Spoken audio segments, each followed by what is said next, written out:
It's always so cold. I'm always like, oh, if the AC is always so You know why? Why? Because Americans have a lot of anger that they're storing, and anger makes you feel hot. And so you need to have your temperature turned lower in your aircon. Is that hot flashes? Yeah, often shame and anger coming out. Yeah. It's being suppressed, really. Suppressed. All right, let's go back to our discussion, shall we? So now what we want to do, we've talked about arrogance as an emotional sin, haven't we? But we haven't really identified the spiritual aspects to the sin, have we? So what are they? That's the question. So what are the spiritual beliefs that would drive arrogance? I'm better than everyone else. Sorry? I'm better than whoever. All right, so I'm better. So one of them is you could say a view of superiority, and that's not. So in other words, I am not equal to others. Right? So I don't feel equal to others, I want to feel superior to them. Yep. Anything else? I don't need to apologize. I don't need to apologise. Yes. So what's that? I don't need to be repentant. Yeah. In fact, you could almost say it's a fear of repentance, isn't it? In a way. Yeah. So I don't need to repent.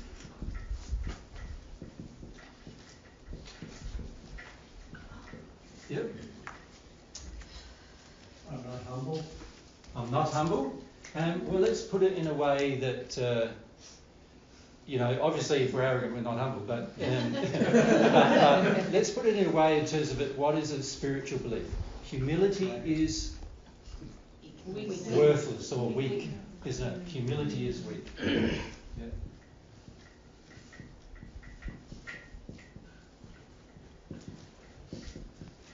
A lot of people feel humility is weakness. Mm-hmm. Yeah. It's sort of like, now I've got to be humble, so now, I've got to... In fact, in some languages we found out that their translation of the word humility is actually prone towards weakness. Yeah. Which is sad, really, because it's basically saying, if you're humble, you're weak. Not very good. Isn't that like the word meek in English? Yeah. Where that has that same connotation? Yeah, meek meaning without any real conviction and, all this kind of stuff, rather than being, in the first century I said the meek will inherit the earth, but I didn't mean that the easily led would inherit the earth. Yeah, so, yeah. Any others? I am perfect. I'm already perfect, or I'm already good enough. I'm perfect. Obviously, probably the real one we feel is I am better than others. Not necessarily perfect, but I'm pretty damn good. Yeah. So, so these are spiritual beliefs. And that these spiritual beliefs drive the tendency towards arrogance, don't they, really? So arrogance is an emotion, and it's an emotion you feel towards others. So if you're sensitive to it, you can feel it. Hey? It's like pretty full on. And Mary and I were just having a joke about it when we just went home to get some water and stuff. There's Mickey Mouse arrogance, then there's sort of like, man arrogance, and then there's the Hulk arrogance. Many of you are in the Hulk arrogance. So it's just Couldn't be I don't need God. I don't need God. It's fundamentally, it's a view actually that I am God. I have the right to determine what I think is right and live how I think is right and do what I think is right, feel what I think is right. And so it's really fundamentally the feeling, and I know many of you don't feel it like I am God, but there is this fundamental feeling, isn't there, that I have the right to determine everything about my life independent of God. Yeah. So it's this, oh, sorry. So I'm just going to write I am God with that extra bit that I said, right? Yeah. So, if you think about the very first human couple, this is exactly, they decided, what they said to themselves was, like, God created us, they recognised God created them really, really good, right? So, perfect. And by the way, they were more perfect than any of us have ever lived on earth since. They had a more perfect body than I had in the first century. My body got knocked around a lot in the first century, so it wasn't that perfect. And they had a perfect body, perfect appearance, beautiful in appearance. In effect, I think in the Paget messages it actually says, I think a man or a mon said, there's been nobody since us who's looked as good as we did. And something like that, she said. And that's true. And they were created absolutely perfect. And so they came to the opinion eventually that they felt that they could live independently of God's laws and make their own. So fundamentally, arrogance is I'm my own lawmaker. Right? So. And can we also say, Jay, like I define reality? It's sort of related, but it's saying I know what the situation is here. I define truth. Yeah. Or you could say what is truth is what is real. I define what is real. Well, I wasn't a very good Christian. I didn't go to church all that much. Yeah. But I do remember a lot of this talk about the superiority of the humans. Yeah. And the dominion over everything. And the control of the animals and the plants. See, it's interesting, isn't it, that God creates the pinnacle of his creation, which are humans, and then we sort of take on the view we are superior to the rest of his creation, which is actually true. Humans are the pinnacle of God's creation. We are superior to all other creations. But then we take it one step further and says, that means that I can destroy all other creation for my own sake, or have dominion over creation, as they call it. Now, God intended that we live in harmony with creation, rather than have dominion or control over creation. Of course, our soul does control creation. No, you're right. I was just going to say, no, you're good. That God created us as the highest creation, and felt like, if these creatures love, they will care for everything. Yeah, they're the best equipped to care for all of the rest of creation. Because they are self-actualized, self-realizing beings. Yes, they have this will that they can employ. It's not just instinctual, so they're going to care for it really well. Yeah. But obviously, when we sin, we do the opposite. And we have the view that we have dominion or power over. A lot of us use that power very poorly. Right, so when we define, I'm saying I am the lawmaker, I'm saying I'm allowed to decide how I'm going to use my power, how I'm going to use my energy, how I'm going to use the resource of me. And we're basically fundamentally saying without any restriction. So we're not honouring that there is a restriction. See, if we truly understood our own position with God, we would honour that God has the right to create laws, and those laws would create a restriction upon our behaviour if we choose to do things out of harmony with the love structure, you could say. So you can see with arrogance, it might appear to be such a small thing, but actually when you start listing the problems, the spiritual problems associated, can you see how big they are? They all start with I. Right? So they're pretty intense, big issues that we develop inside of ourselves when it comes to our beliefs, when we have the emotion of arrogance. This is why usually every person who's arrogant ends up in the hells when they arrive in the spirit world, right? So and by the way, even if they think they did nothing wrong, so there's a lot of people who pass who have been, let's say, a part of a religious faith, and they've been very moral. all of their life. So they've been sexually moral in the sense that they haven't, in their definition, which is, I was married to my wife and that's who I had sex with and no one else. And, they're very moral in the sense that they believe themselves to be moral. I never stole from anybody.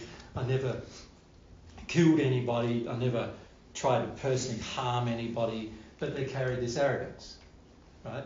Many religious leaders are in this place. Many Christian and Muslim religious leaders in particular, but also Hindu and Buddhist religious leaders are in this place of arrogance as well. And when they pass, they're absolutely shocked about where they arrive. And in fact, there's a record in the Robert James Lee's books, isn't there, of one of them who arrived. Those of you remember? Who's in charge here? Yeah, he said, who's in charge here? He's in rags. He's dressed in rags, which is an indication of his condition. He says, who's in charge here? They've given me the wrong garb. According to the Bible, I should be dressed in my fancy robe with Jesus, and this is what you've given me instead. You've made a mistake. And this is what an arrogant person generally feels when they pass. There's big mistakes being made here. What's wrong? And the person who is often religious have had a view of what should happen, and then when their view of what should happen doesn't match their experience, they're going, well, somebody's, there's been a bit of red tape go wrong here, type of feeling, and I've got I need to put in a customs form. I need to present my credentials again. Not understanding that the credentials were all ripped out of you as you passed, right? In the sense of, that's what presented your credentials. The condition of the soul is exposed as you pass. And you can see that with these particular ideas, often those people will remain in that place for the longest of times, right?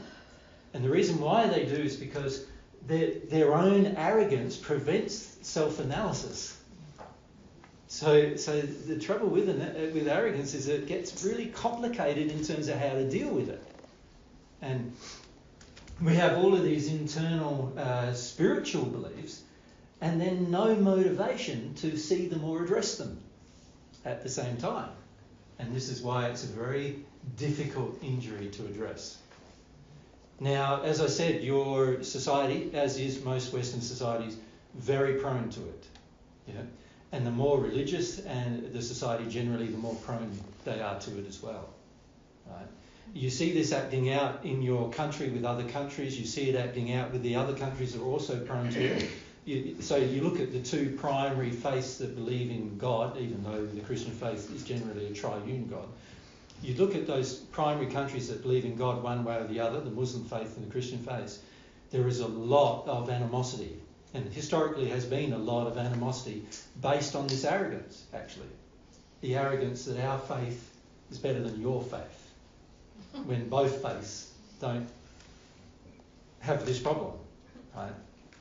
And so these kind of things, and when you've grown up in a country that's had a predisposition towards that, whether you're religious or not, there's a predisposition towards the attitude, right? And so that's what makes it quite difficult to address. And it's going to be quite a difficult thing for people in America and in Europe and in places like the Arab nations and so forth to address, because there's such an extreme level of conviction that their beliefs are correct, they're righteous, they're good.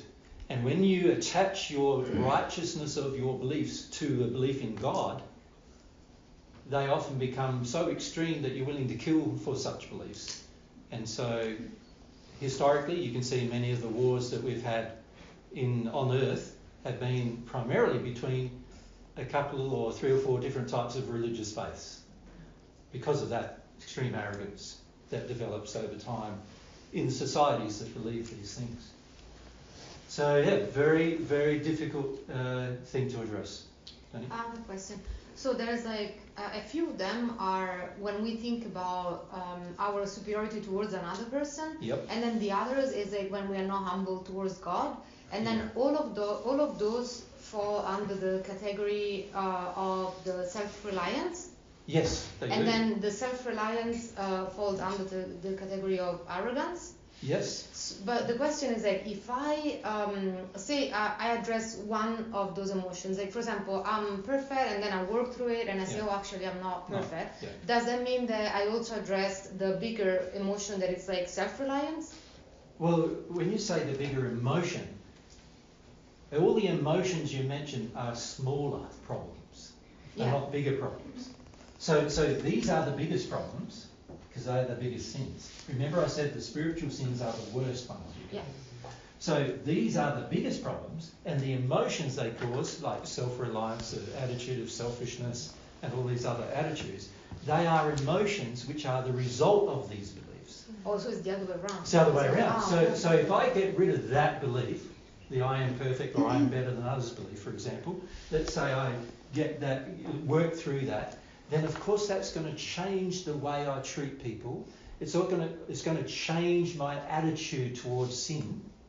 I'm going to recognise that I am a sinner rather than thinking that I'm not.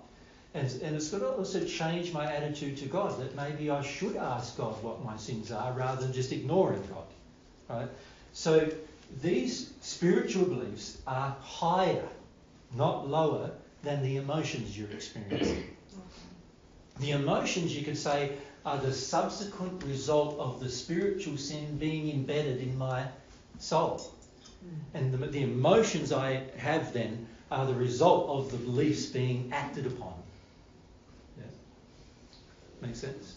I'm struggling a little bit. Struggling? Like, I'm struggling just because I feel like when you say the emotion, it isn't like these ones that we're writing out are the beliefs, and then the emotion is going to be self-reliance. So the self-belief manifests into the emotion of self-reliance. No, the emotion that causes your belief drives a whole heap of other emotions that are out of harmony with love, that you wouldn't have unless you had the belief. So for example, if I go back here, if I have the belief that I'm better than others, just that one belief, then when I'm interacting with you, I'm going to have certain emotions towards you. Some of those emotions are, I'll be condescending with you. I'll go, oh, Danny, you really don't know what you're talking about, do you? You've really got no idea about life, have you? You know, that'd sort of be one of the attitudes I might have if I have the feeling I'm better than you, right? And then another attitude might be, my life's more important than yours. You know, you're one of these people in Africa who haven't really got things together. I live in America, we've got things together in America, right? So you might even have that feeling, right, towards another. Now, there are feelings, emotions, that are sins, that are coming from this underlying belief you have, which is also emotional, which is, I am better than these people. Does that make sense? Yeah. So if I get rid of the I am better, so I cross that off my list of sins by going through the process of repentance. Right, obviously this one's going to have to go as well, and probably quite a number of these. But once I cross those off my list, now when I come to you and you have a different opinion than me, instead of being condescending with you, I'll go, well, I disagree with that. Do you want to know why I disagree? Right? So that's the cause and then everything else. That's right. So everything, all the emotions you could say that you're experiencing towards others that are sins are really the effects of the spiritual sin, which is the cause, which is really, if you trace it right back, it's a faith that I have here. This is actually, the spiritual sins are all faiths. They're all things I believe for my future. So I am better means I've got a faith that I am better, so that means I'm going to act like I'm better. Until I get rid of that feeling, until I can feel that I'm equal, I will continue to act like I'm better. And whatever situation comes along, I'll act like I'm better. So let's say there's a shortage of food in the supermarket. I'll act like I deserve the food first, right?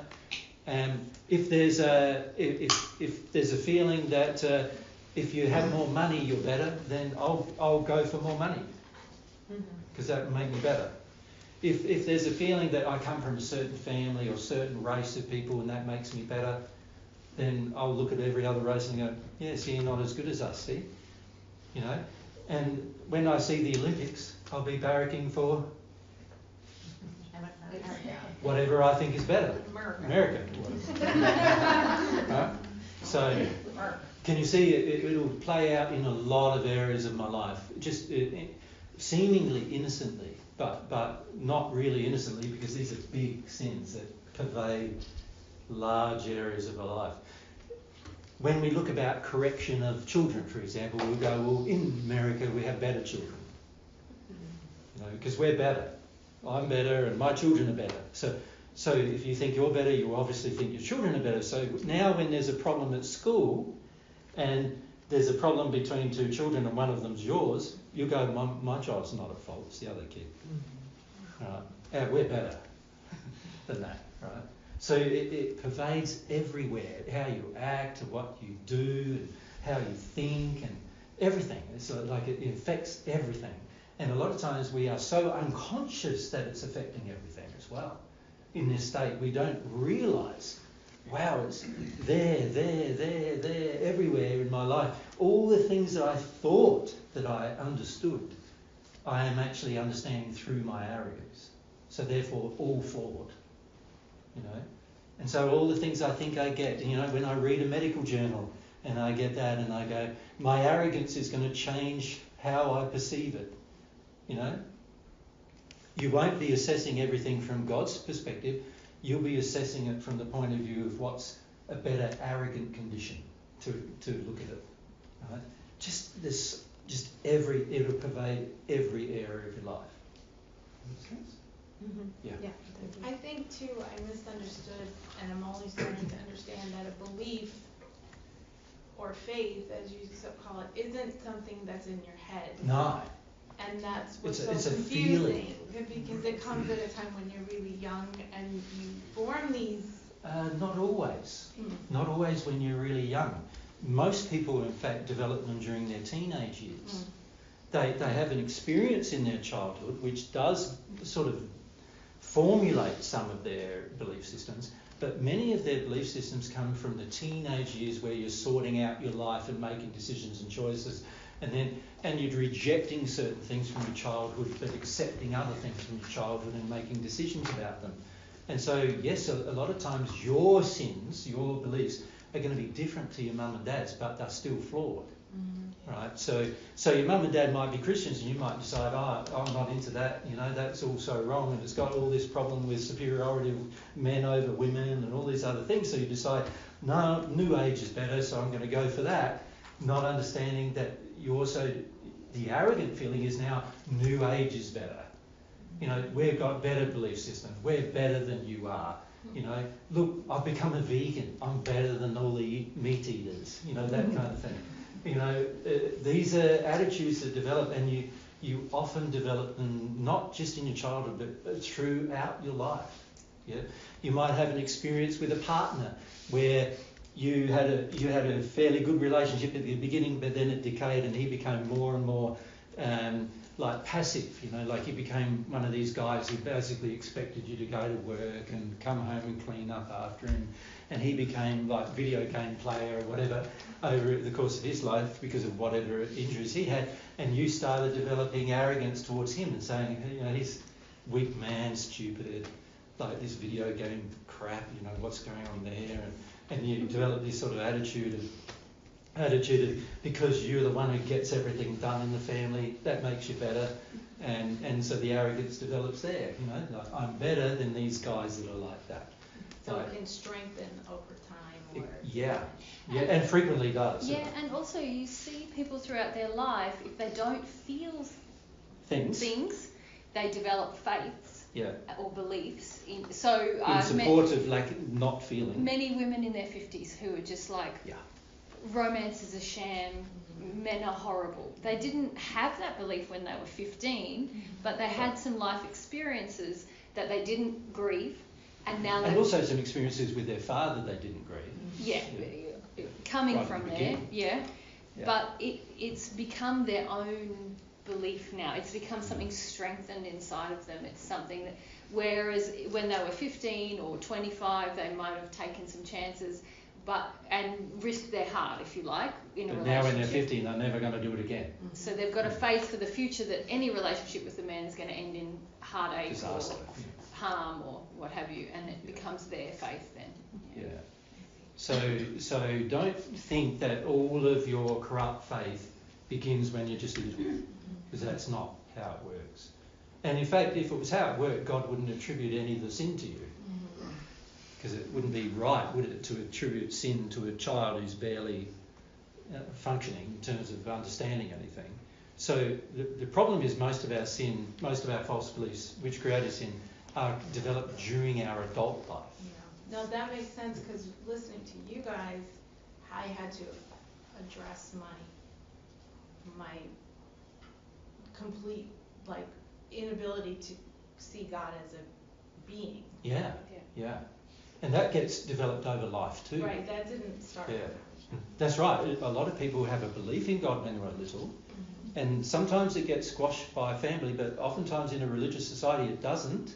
And it's only when you go through experiences in your teenage years and your adult life where you feel disappointed and God's not giving you what you thought God would give you, and God's not helping you out the way you thought God should help you out, and God's not doing these things for you that you should feel, He should meet your addictions and He's not doing it. And so after a while you can even give up a belief in God completely. So a person can start out having a sort of, in their childhood, having quite a strong feeling that God exists, and end up in their 30 having a feeling that no, they're an atheist. Yeah. And so these beliefs change over time because of how we handle our emotions, and then how we join new beliefs to handle the emotion rather than feel the emotion. So most people on earth are used to managing their emotions. So they manage or control them one way or the other. Make sense? Yeah. Thank you. Yeah. I know in other videos you said that a majority of causal emotions get formed when we're really little. Is that maybe I'm misunderstanding that, but is it are majority still coming kind of below the age of 7, or is it kind of equal weighting from God's perspective? A lot of our emotions that drive our actions get formulated between 0 and 7. And we are not allowed, generally by our society, to feel them, or we've come to learn that we shouldn't feel them, right? But then after 7, we start developing belief systems to support that emotional state rather than clearing away the emotion.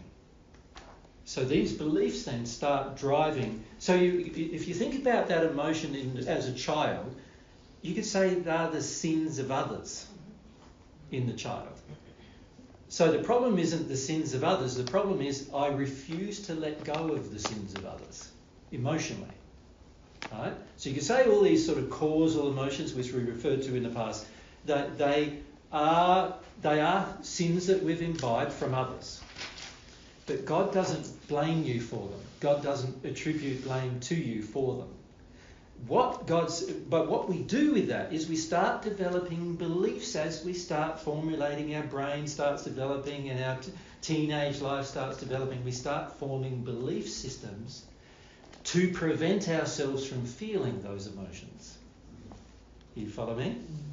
Now we are purposely choosing to sin in lots of different ways in order to prevent feeling about the sins of others. What we're really saying to ourselves is, other people did these things to me, I shouldn't have to deal with them, is really what we're saying. Then we start our career of sin, our own career. And we end up doing a lot of things to other people in that career, right? Because one of the beliefs that develops right very soon after we realise that we have this harm is that and a lot of us are not even aware of what kind of harm, because sometimes it can be superiority harm and other kinds of harm, and we're not aware of it and we like it, so we continue in it. And so we're not focused on dealing with that harm and releasing it. What we're focused on is developing beliefs that help support it, the system. Developing beliefs that help me suppress it, to help me control it, to help me get away from it without feeling it, is the goal. Follow-up question on that. So when you feel the belief, is the belief itself, in an isolated way, going to be an emotion, or is it just Well, it's going to lead you to many emotions, yeah, isn't it? because there might be many reasons. So, for example, if you have a feeling that you're better, there might be many reasons why in your childhood you have imbibed that belief. So that, Dad might have said, you're a great son and you're better than the other guys, and then when there's been a little barney between you and someone else, Dad supported you, to say, no, you're right, he's wrong, and then Mum says, oh, you're better than your dad. And when there's an argument between you and your dad, Mum sides with you, and there's a whole heap of events going on in childhood, which then establish within you the feeling like, I am better than my dad, and I'm better than my mum too, because she serves me. She does all my cooking for me, my cleaning for me. Many women believe this is loving their child, but it's not. And so I grow up now. Now I'm in my teenage years, so I'm starting to experiment with this now, with this concept of how good I am. And in the process of experimenting with it, I'm now joining all of these emotions with belief systems that I carry on through the rest of my life. And so once I start addressing the sin of the belief, and here we're talking about the priority of sin, the spiritual sins being the biggest. One spiritual sin helps cover over so many emotional sins. One spiritual sin. So the spiritual sin of arrogance covers over many, many emotions that I've got going on. Some of them which I feel are painful, but other ones which I feel are pleasurable.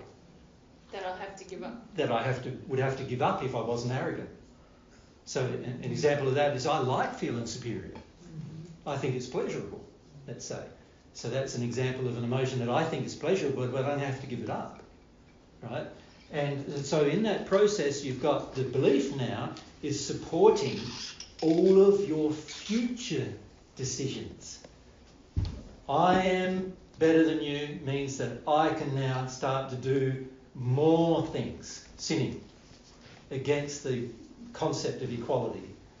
Sinning here, sinning there, sinning here, because I think I'm better and I deserve it. Right? Now, I might not have felt that when I was 7. When I was 7, I might have just had a number of emotions that I would have had to deal with. But I didn't want to deal with them for whatever reason, or I liked them, and so therefore I want to keep them. And as a result of that, I'm now developing beliefs which support me keeping all of that, as well as support me sinning in further ways. Right? So all of that childhood emotion, what you'd call the causal emotion, that's not the actual sin of mine. Often it was other people who trained me in those things before I was developed enough to even understand, right? But what is the sin of mine is me avoiding it, and then using unloving techniques to avoid it in the future, and also using unloving techniques to develop an attitude towards others that causes damage to them. That's my sin. Right? In the 2019 assistance groups, not up. But the outlines are up. They are. Yeah. And there's some outlines about, what's my sin and what's other people's sin. If you have a look at those lists, you will see that, some of the things we said, this is my sin and this is other people's sin. And it was funny with the group, because when we did the group, we said, how much of your sin is other people's sin that you've imbibed and how much of it's yours? And the average person said, well, pretty much all of it's what other people did.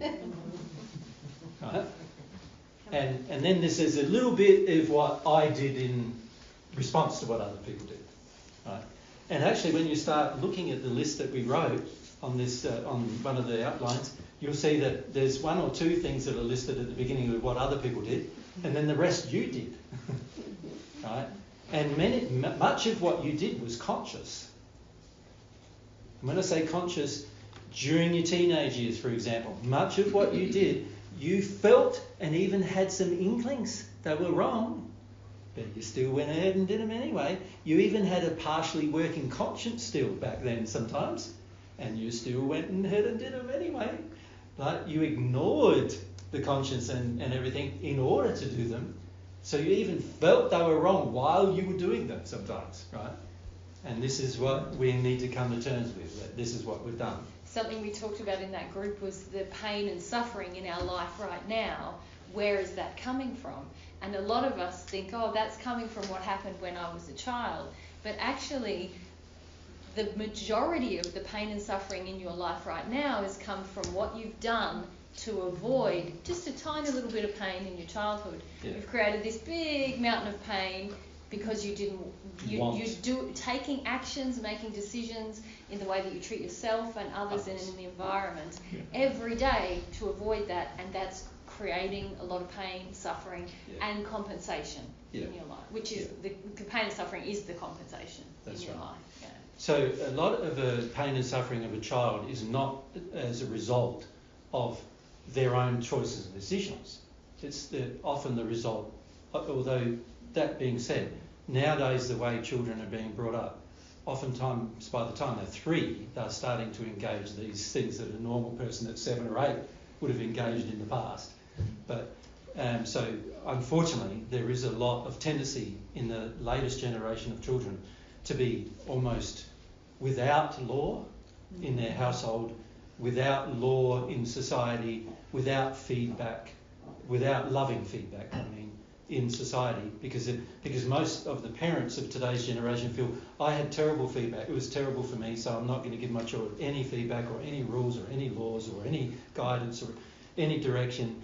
And this creates children who are not only quite unruly and therefore lawless, who believe they are the gods. And in fact, nowadays you often see a 3-year-old in the family bossing the entire family, which means the 3-year-old already believes he's God in the family.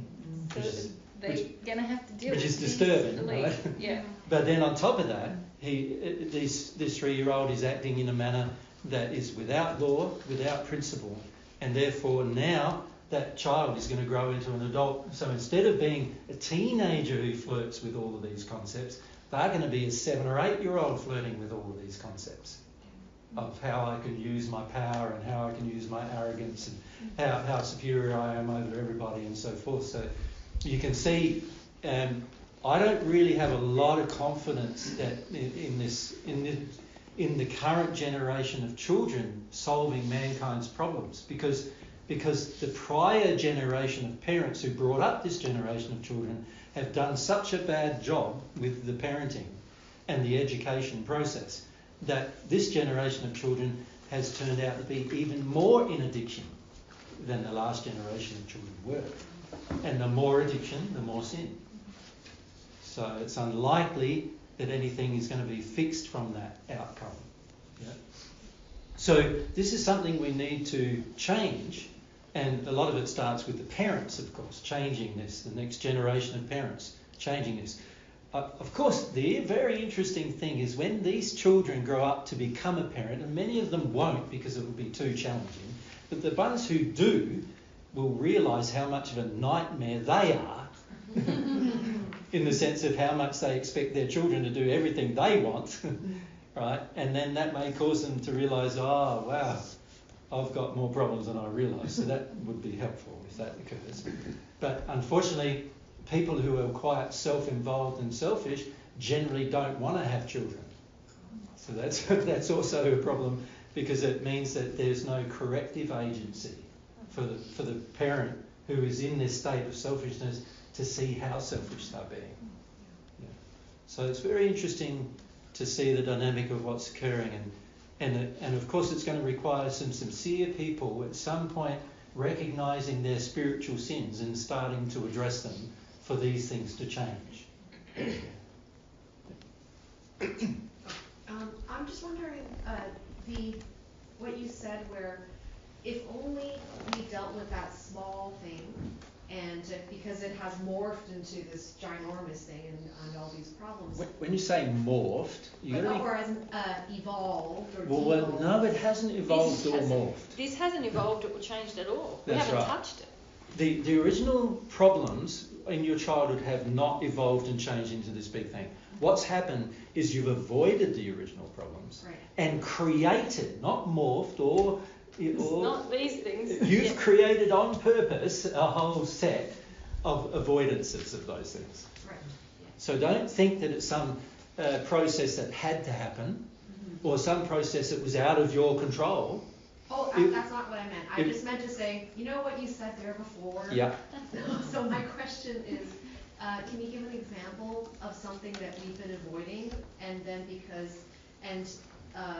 here are examples of like what a person did to avoid that little bit of emotion, and now this is what their life looks like because of that one little one.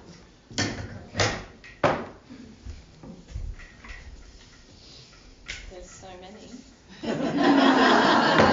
want to choose Which one you're going to choose? What are you going to choose? I was made fun of when I cried, Okay. when I was a kid. There you go. So, parents made fun of me.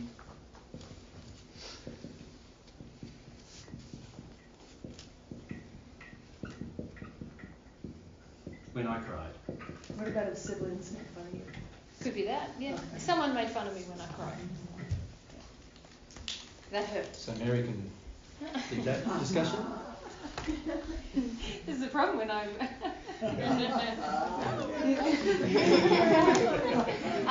So, if we take this example, my parents made fun of me when I cried. How do I feel about that? What does that feel like? Sad.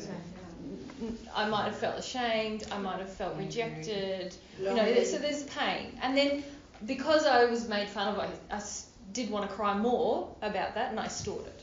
So there's my little Easter egg of pain from my childhood, and it's stored. It's locked up at the age. I might have been 3, I might have been 4 when that happened. I might have been younger or older, but it's locked up. Now, as I'm growing up, I start to make decisions to never cry again because I believe I'm going to be made fun of. So what kinds of things do I do? You guys do it all the time. What do you do? Stay busy. I get busy. Okay, yes. so... Yep. So distracting myself through activity. Yep. Oh, yeah. Distraction. Yeah. What else? Shut down. Yeah. What's that? Let's be more specific. Yeah. Let's talk about what that looks like. What I do when I shut down. Watch TV. Yeah. So more distraction. So distraction. Yep. And you could say passivity. I don't do much in my life. Yeah. Passive. I have to do capitals. You try to avoid experiences, don't you? Avoid experience. Yep. So you become passive aggressive, kind of. Yeah. So look now for comfort all the time. eat. Yeah.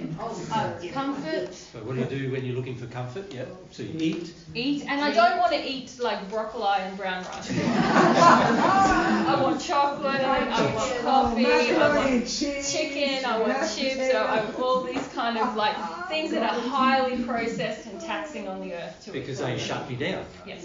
So I want comfort food. What else do I do? Alcohol.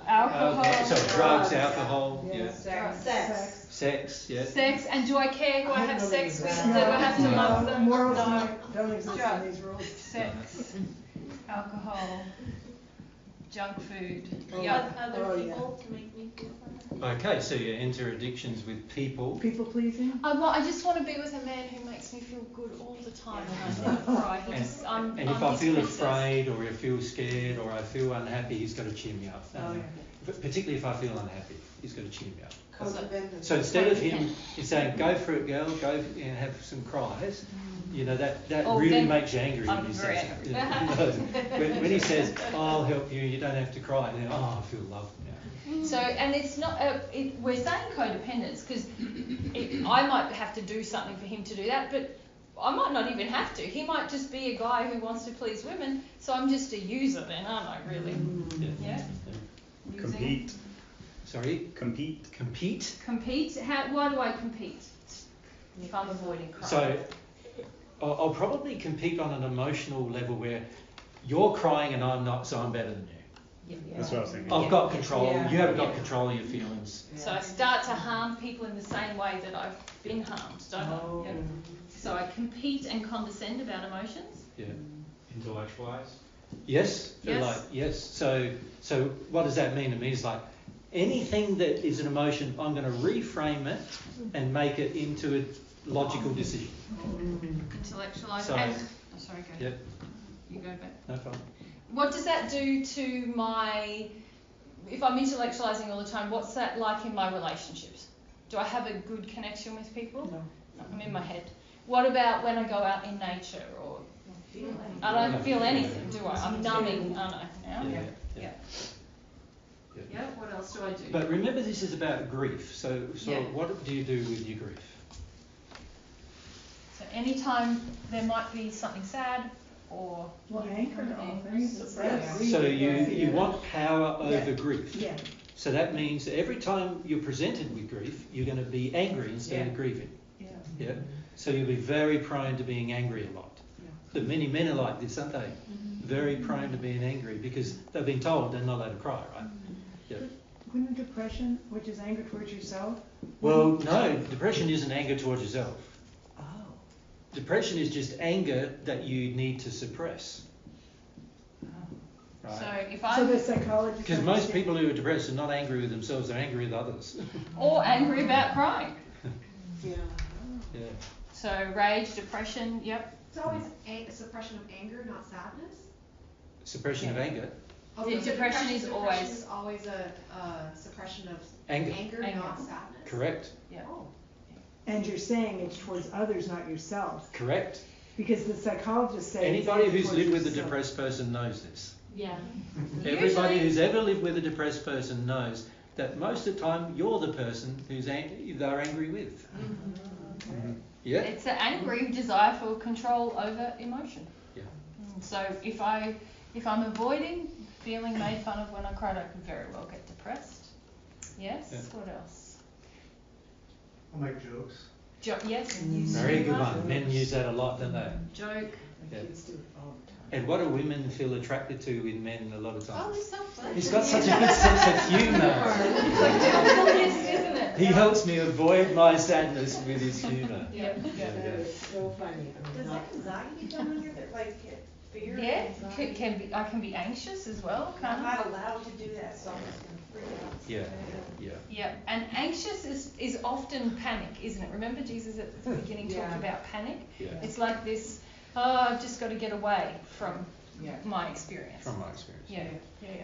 Could the person also be? I'll just go. What about trying to relieve the crying of others, making Correct. other people Oh, feel Correct. good? Big massive. I'm going to be so good at that, aren't I? Because I definitely don't want to cry, so I don't want So you to whenever cry. when someone around me starts crying, I go, there, it's all right, everything's fine, reframe it all. You know, And if it's that not doesn't, that bad. if that- Somebody just died, but it's not that bad. You'll get over it in 3 months. they're in a better place.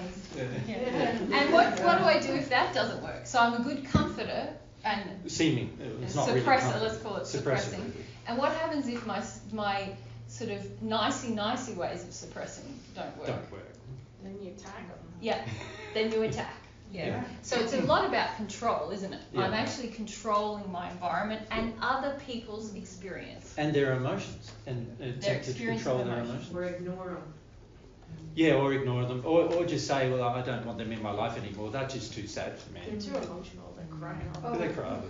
So is that kind of like when you say if the suppressing there doesn't work, we go into attack mode? So let's just say Daniela's father died, Yeah. Yep. and I live with her. Yeah, and she's been crying for 3 months. And it was from from trying to comfort her to finally like, will you like Get get over over it. it all Yeah. right? I'm sick of you on the couch. Come on. Come on, get with off your yourself. backside and get, you know. Yeah. Yeah. Mind you, they should get off their backside, and they shouldn't be grieving at all, really, if they had the right beliefs, should they? But again, we don't think of it that way. We're thinking of it selfishly and going, I just don't want to be reminded of someone crying all the time. Yes. Yeah. We're not really loving. Yep. So it demands on others to make us feel good? Yes. Not crying. Yeah. So Happy. this. Yeah. Like the using others To cheer yourself up. Yeah. Yeah. And demanding of others. Yeah. Therapy. Therapy can also be an addiction, can't it? In what way? The therapist doesn't know what they're talking about. Yeah. Yeah. I can be using them. And oftentimes to get people away. are attracted to being a therapist because they like to calm down other people's emotions. Or the talking, like talking, so you don't Yeah, that's right. Talk without feeling. It's similar to Yeah, so intellectualize, isn't it? It's like talking without feeling is like a pressure cooker. You sort of have a pressure cooker of all the emotions in you, and when you talk about it, you just sort of, lift the lid off and a bit of steam comes out, enough for you to put it back down again, and then hold on to the emotion for another 5 years. Yeah, which is often what talk therapy is. helping you hold on to the emotion for longer. So talking without feeling, we've got there. We've Yeah. put therapy in that basket. What else? Else? Going into like fantasy, like reading or like watching fantasy movies. Escapism. Video games. Yes. Men are very prone to video games. Fantasy. Books. I like your word. Fantasy. Fantasy. Fantasy, yeah. Yeah. Well, I think we could keep going. Couldn't We could. So, but if you can see, all of these things are sins, aren't they? I'm using rage about myself or others. I'm distracting. I'm not engaging my free will choices. I'm living a very passive life. Drugs, sex, alcohol, junk food, indiscriminately, any way to avoid. Competing with others, condescending, harming others in the way I've been harmed, controlling others, using others, being numb, intellectualizing, getting away from my own lived experience. All of these are my sins. These are all my sins. So this tiny bit of pain could have been felt. I could have chosen at any point to just have a good cry about the fact that someone was really nasty to me about my feelings when I was 3 or 4 or 5. Yeah. But I didn't. I chose to do all these other things Instead. that God attributes to me. I don't know where to stand. I'm a rookie at this.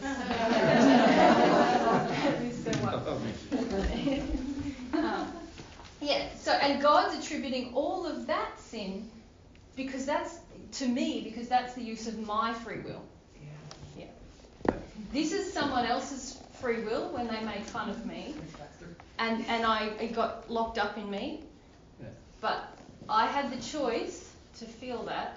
But instead I do all these things, and usually if we look at them, we're doing them on a daily if not hourly basis. Yeah. Just wanted to ask the reverse. So are we to assume that if you are doing these things, then it's really this one sin, or could this also be related to another sin? Yeah, we could. Okay. Let's put something so it's else not in just there. like one-to-one that. No. Okay. This is I do this. It's very personal what you choose to do. And it's very personal what you're avoiding. That is, Yeah. yeah, okay. But it has the same, or it might have similar or the same results. Yeah, you might. Let's Let's say the parents made fun of me playing with myself sexually. Right, so Sexual of masturbation. Right. So then I might do a whole heap of things. Which is the same. Which may end up being similar, mightn't they? Or different, depending on how I express myself to a large degree. Yeah. Okay.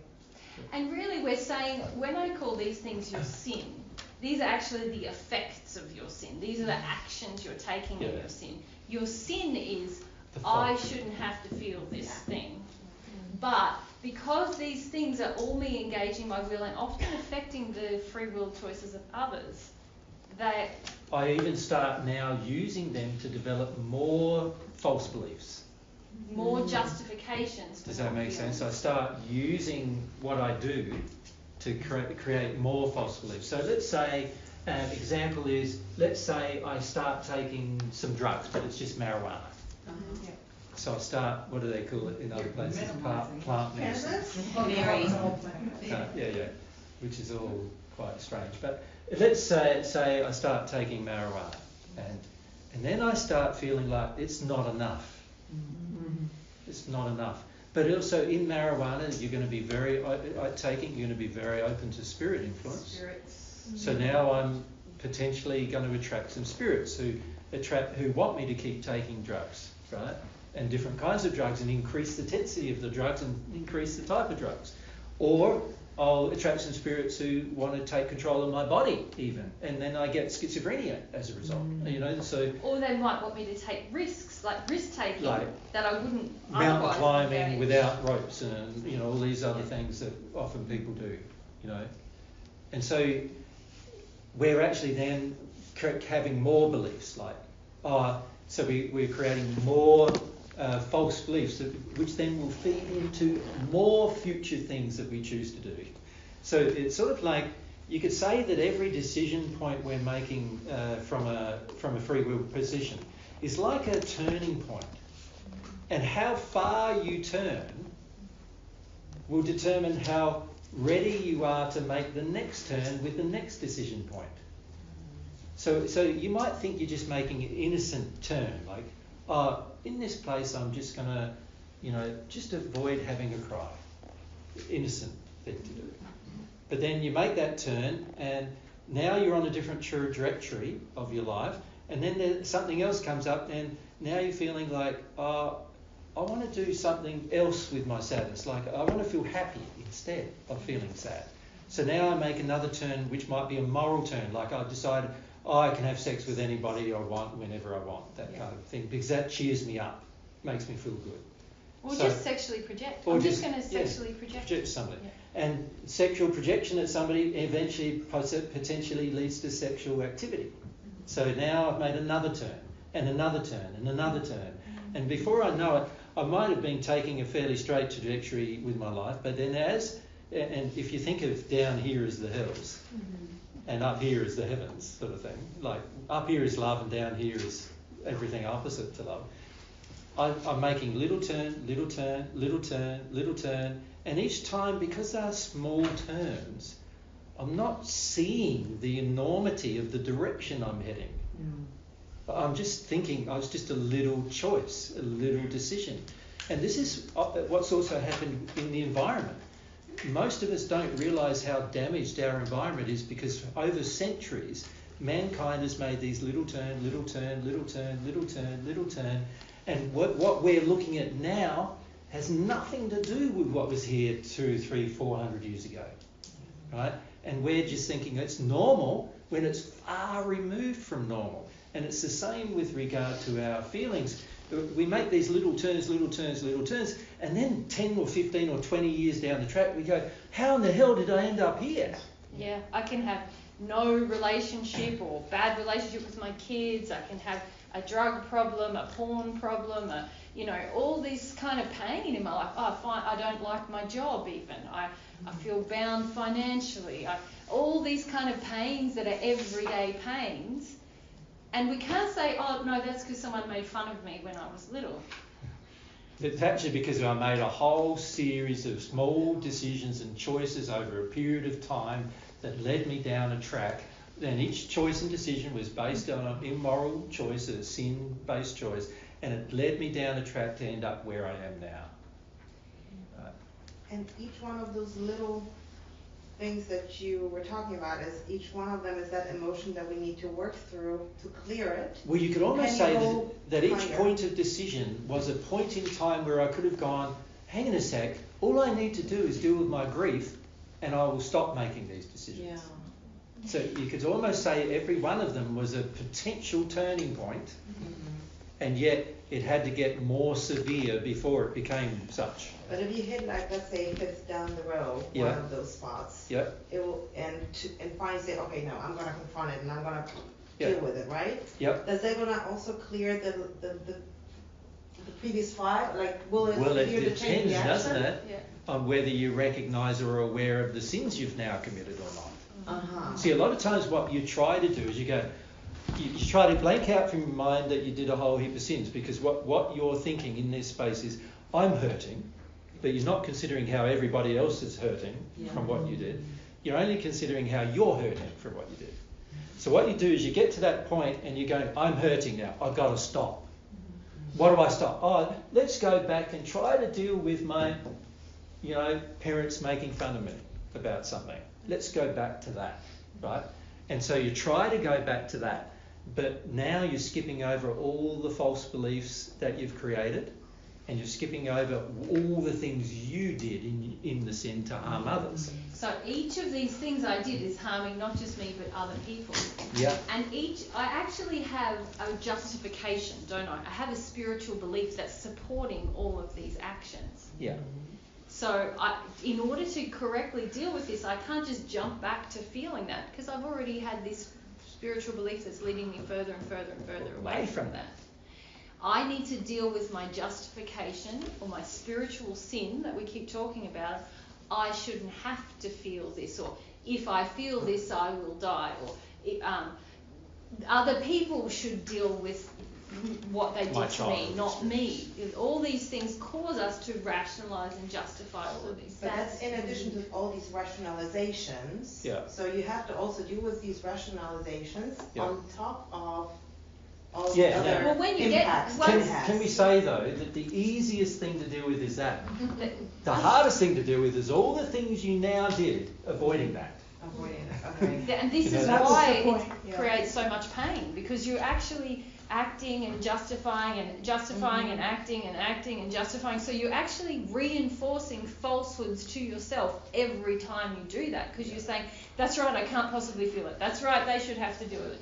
That's right, mine is a special case. I should be able to just eat the ice cream and go hiking or whatever you do. And all of that is saying, I can't possibly deal with this. When you clear all that stuff away, you'll be like, oh, what a relief, I can feel this and it won't be hard. It'd be easy. So that's why you say go to the spiritual belief first, because Yes. that's this.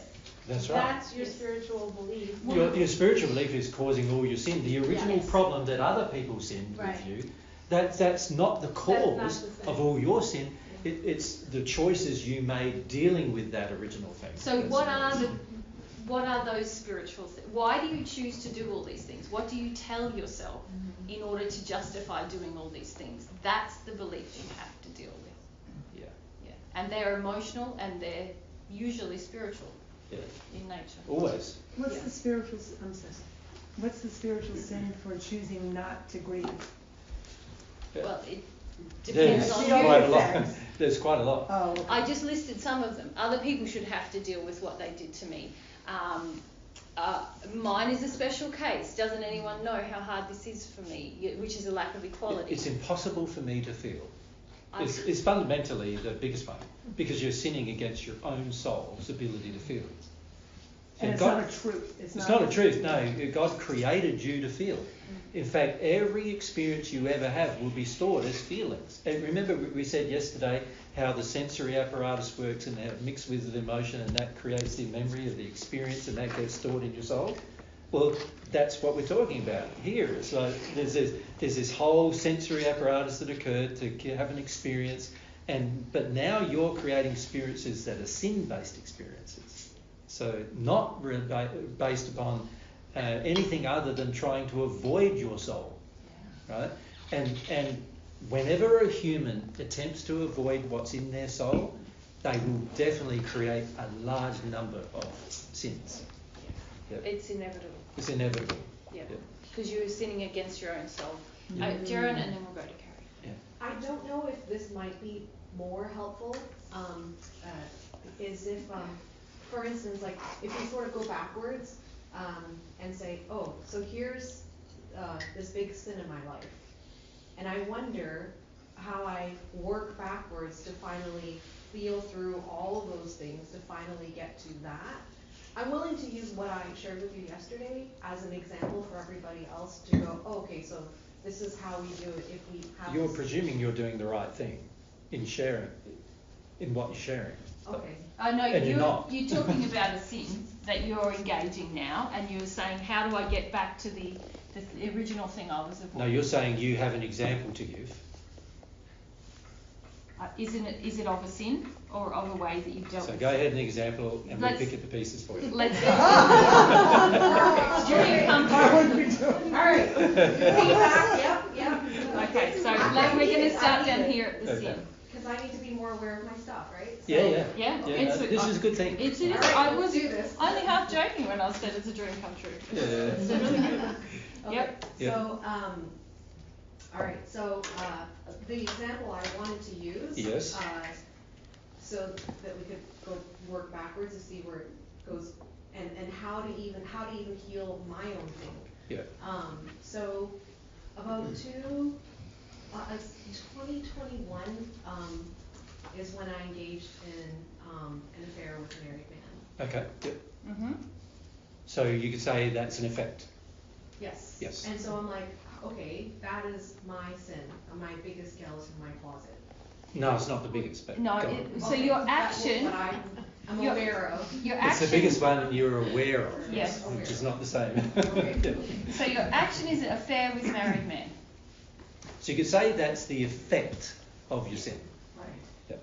It's not actually your sin, because that's the action you're taking. Yeah. The sin, remember, is an emotion that exists inside of you. And in the case of an affair, there's often lots of different emotions inside of you, isn't there? As to why you feel you need one. So why do you feel like you need it? What's your justification? What did it give you? Yeah. It made me feel alive. Okay. So it got you out of feeling numb? And bored. Were you and bored? Yeah. So you felt more excited? Yes. Yeah. Made you feel excited? Special. Okay. Excited. Special. Yep. Excited. What else? Connected. Connected to him? Connected like To yourself? to myself. To your feelings? To your sexual feelings or just other feelings? Other feelings. What like, kind of feelings? Like we share the same. This is the first person in my whole life where we love the same music. Like all the music I love, he loves like the majority crap. of it. Total crap. Go on. So sort of like camaraderie. Yeah, there's no one else on earth who likes music. Or like, we have the same love for poplar trees, and we have the, like, this person's just like me, you know? Yeah, no, you fake most of that anyway, but go on. So, did you hear that? Did you fake most of it? Yeah. Well, what would you do? You get sex and it's, it's exciting. No, the sex is not exciting. That's the worst part. Well, obviously it was for him enough to cheat on his wife. Yep. Can I say I feel seen? Is really what you're talking about there. Can you see it's not really about sex in a way, is it? Yes. No, it's about other things. What about how are we justifying having sex with a married man or having an emotional connection with a married man? Why is that okay to you? Because he was disconnected from. Oh, so you're helping him out? Well, that is a common thing. It's not funny. Yeah. So you're like providing something for him that his wife isn't providing. Is that your feeling? I don't know if I thought that thought. Yeah, but it's a competition feeling between you and another woman, right? Yeah. I'm winning in the competition is really what it is. I'm providing things that his wife can't. I can't understand why he can't spell up here. I can't spell up. Competition with women. Let's. I'm the better woman, the chosen woman. The chosen one. The one he thinks is more special. That kind of chosen. Special. Yep. What else? He's the funniest person I have ever got a good sense of humor. I have never laughed harder and as much with any human being ever. Yeah. So you're really saying it's okay to break morals if I feel good, if I'm laughing. If I'm happier. Yeah. If it makes me happier. I never consciously thought of any of Correct. these things. That's right. But we're trying to look at why you're justifying it and sort of reflecting to you what you're saying about it. Yeah, and it's important to understand that when you're in it, see, the addiction just drives you to the action. You barely even think of what the motivation is, and most of us don't even know our own addictions. But we sort of just have them every day without even. And in fact, most of us think they're just a part of our personality. Yeah, we think that's me. Like I'm being seen. He's seeing me. This is a part of me, we think. Yeah, but it's actually, oftentimes we engage addictions without thought because there is no thought to it. There is only feelings to it. And so we do things that later we regret, but while we're doing them, we don't regret them. We think they're good. That's why we do them. Yeah. Now, Mary's only listed a few because we could list more. Yeah. Yeah. But what is it you wanted to say? I guess because when we were looking at the other stuff, like how that small thing became all these other things. Yeah. And now I'm pretty sure most of us are wondering, okay, so how do we, when we look at all the problems and issues and sins in our lives, how do we work backwards and heal and process so that we can. Well, let's do it, shall we? Yeah, Let's do it. So here. Or like, do we go backwards, or no, we don't go backwards? Well, when you say backwards, it's really forwards. But anyway, let's do it. These things indicate that I have certain beliefs. Yes. That are actually false from God's perspective, but that I have them. So what are the beliefs that I have? So these are some of the feelings. So these are the feelings. But what are you? Where I felt like, oh, I did it because it made me feel this good thing and that good thing and this good thing and that good thing. All good things is what we're thinking. I'm chosen. I'm a special woman. I'm special. I'm excited. I feel seen. I feel understood. There's a connection. We laugh together. There's joy. There's happy. I'm happier. It's better. You see, all of these things I'm saying to myself are good. All right. So that's the very first thing I need to bear in mind is that I generally don't do things that are sins unless I think they're good. I think they're serving me in some way. Yeah, I think it's great that I do it, right? Also, I've never experienced this before. Okay, yeah. So never experienced sort of some kind of emotional connectedness with a man in particular. I gather. Well, it was a man. Sorry, yes. Yeah. So the action was the affair, which you now feel a bit like, oh, a bit ashamed of. Have some.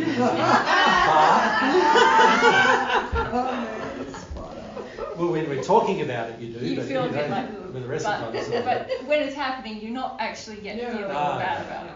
Because you're feeling all these things which you think are good. Yeah. Right. So that's a very good indication you're in addiction, right? Yeah. That you're feeling just good about doing all of these things because it all makes you feel good.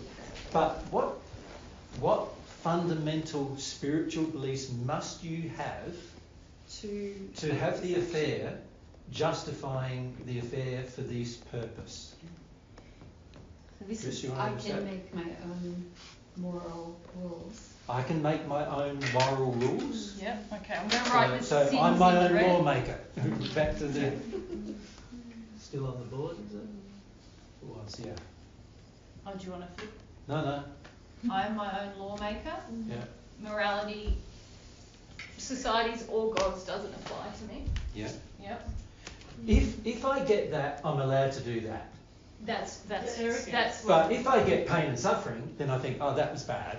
But if I get what I think is pleasure, I go, oh, that was good. Morals don't apply if I'm happy. Yeah. Is there superiority? As long as I'm happy, by the way, isn't it? So there has to be also a moral, a spiritual belief about me versus the wife. Yeah. What's that? So what's that? Superiority. I have to feel like I'm superior. Yeah, that's definitely. I am superior. Yeah. And that my joy outweighs her pain.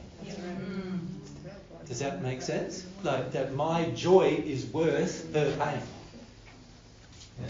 It would be different, of course, if you said to the guy, I'm not going to have sex with you, I'm not going to have this relationship with you, and tell your wife. He goes and tells his wife, they break up, and then you start your relationship. That would have been different, wouldn't it? Would you have done it then?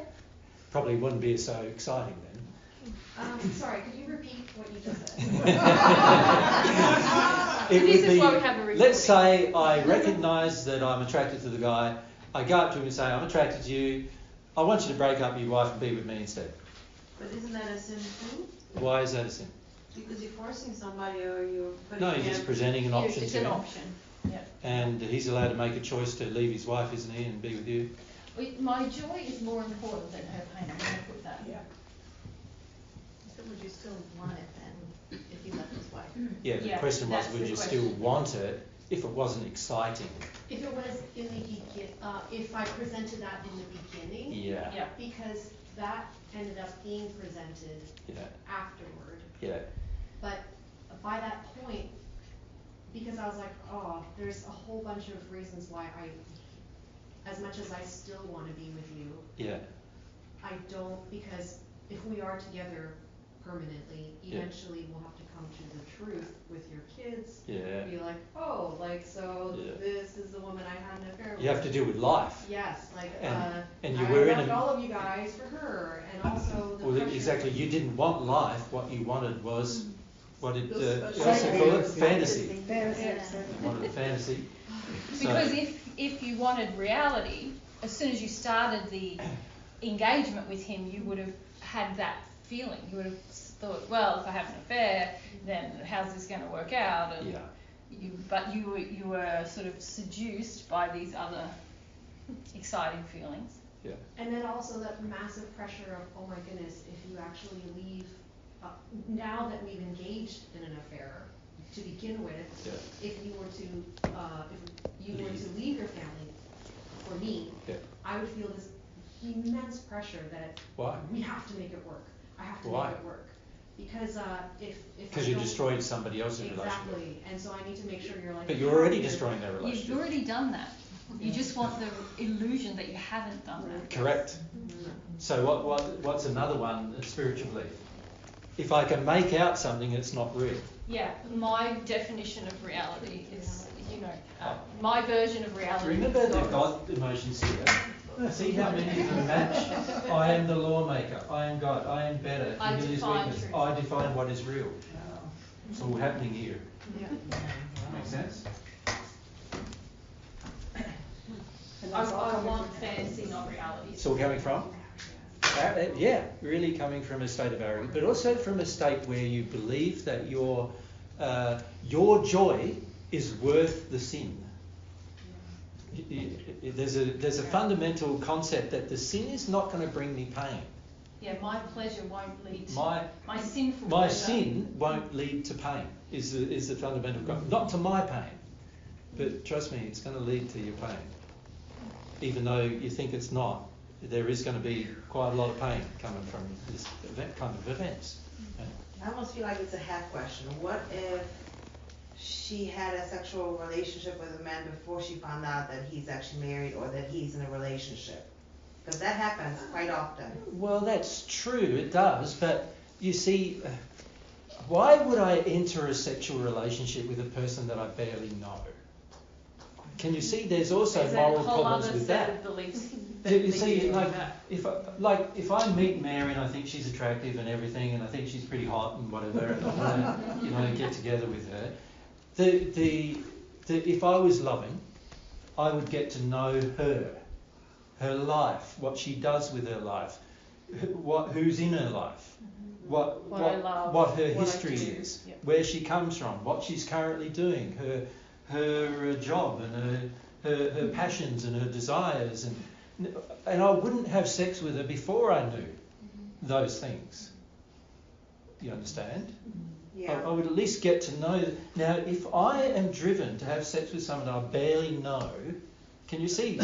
There's got to be a sin in that, because I'm not knowing the person. I'm not wanting to be with the person because I know them or understand them. I'm wanting to be with the person because they meet my addictions, which is very selfish. So all this hookup stuff, it's all sin, because I'm not even wanting to know the person. I'm just wanting to get a sexual or an emotional feeling, which is not the same as loving somebody. So if I love Mary and I would want to get to know her, I'd want to understand her, I'd want to understand how she thinks and how she feels and what drives her and what passions she has, and I would, in that process, sooner or later find out she's married. It'd be pretty easy. But also this internet dating. Where do you live? Take me to your home. You have the 20 questions, which are literally what sometimes right at the beginning. Yeah, but again, you get those, and people lie. Of and course then they after a lie. while, you find out that those 20 questions are like. Take me to where you live. Sorry? Take me to where you live. To where I live, Washington D.C. No, but that would be something, and you wouldn't. You want to be lied to, so don't give me this Yeah. crap that you're being lied to. You want to be. It's like, oh, you did the checklist, therefore we're fine. Yeah, that's right. And It's like when does that I ever want work? this relationship, so make sure the checklist works for me. It's like, and if he needs to lie to do that, then you'll let him lie. Well, my issue is I am afraid of this. Yeah. So I am out of it. Like, I don't participate in it because of that, because of the fear. Yeah, but it's easy enough to work out whether somebody's lying. you spend 2 hours with someone, sincerely, you but would know a lot more than what the checklist says But babe, already. you're not going to be having sex with them in 2 hours. No, I'm saying you mustn't even be 3 spending months 2 hours later, with them. Yeah. after you've got to know the person and seen where they live and see where they work and rocked up at their work and seen where they live and rocked up where they live and all those other things that would have gone on if you were really interested in having a permanent relationship with this person, you would have done all that, right? Then you would, of course, know a lot about their life. And it's very hard for them over 3 months to... If you are... Well, where do you work? I want to go where you work. I'll rock up for lunch with you and have lunch with you at your work. Right? Where do you... You know, so everybody in the work is going to know he's got an affair going on. Now you want to go where he's home. I'll make you dinner at home. You go... This is where I live. Where do you live? You know? I'll go and make dinner at home for you, or you can make dinner at home and I'll rock up at your home. How about that? Sounds like, and he's going, no. Pretty obvious. No, that's not going to be possible. And then every time you hook up, it's like, oh, it's a motel room or something. Pretty obvious what's going on there, right? So, It's very just obvious. I live in Washington, D.C., where it's mostly military, so you cannot go to their work.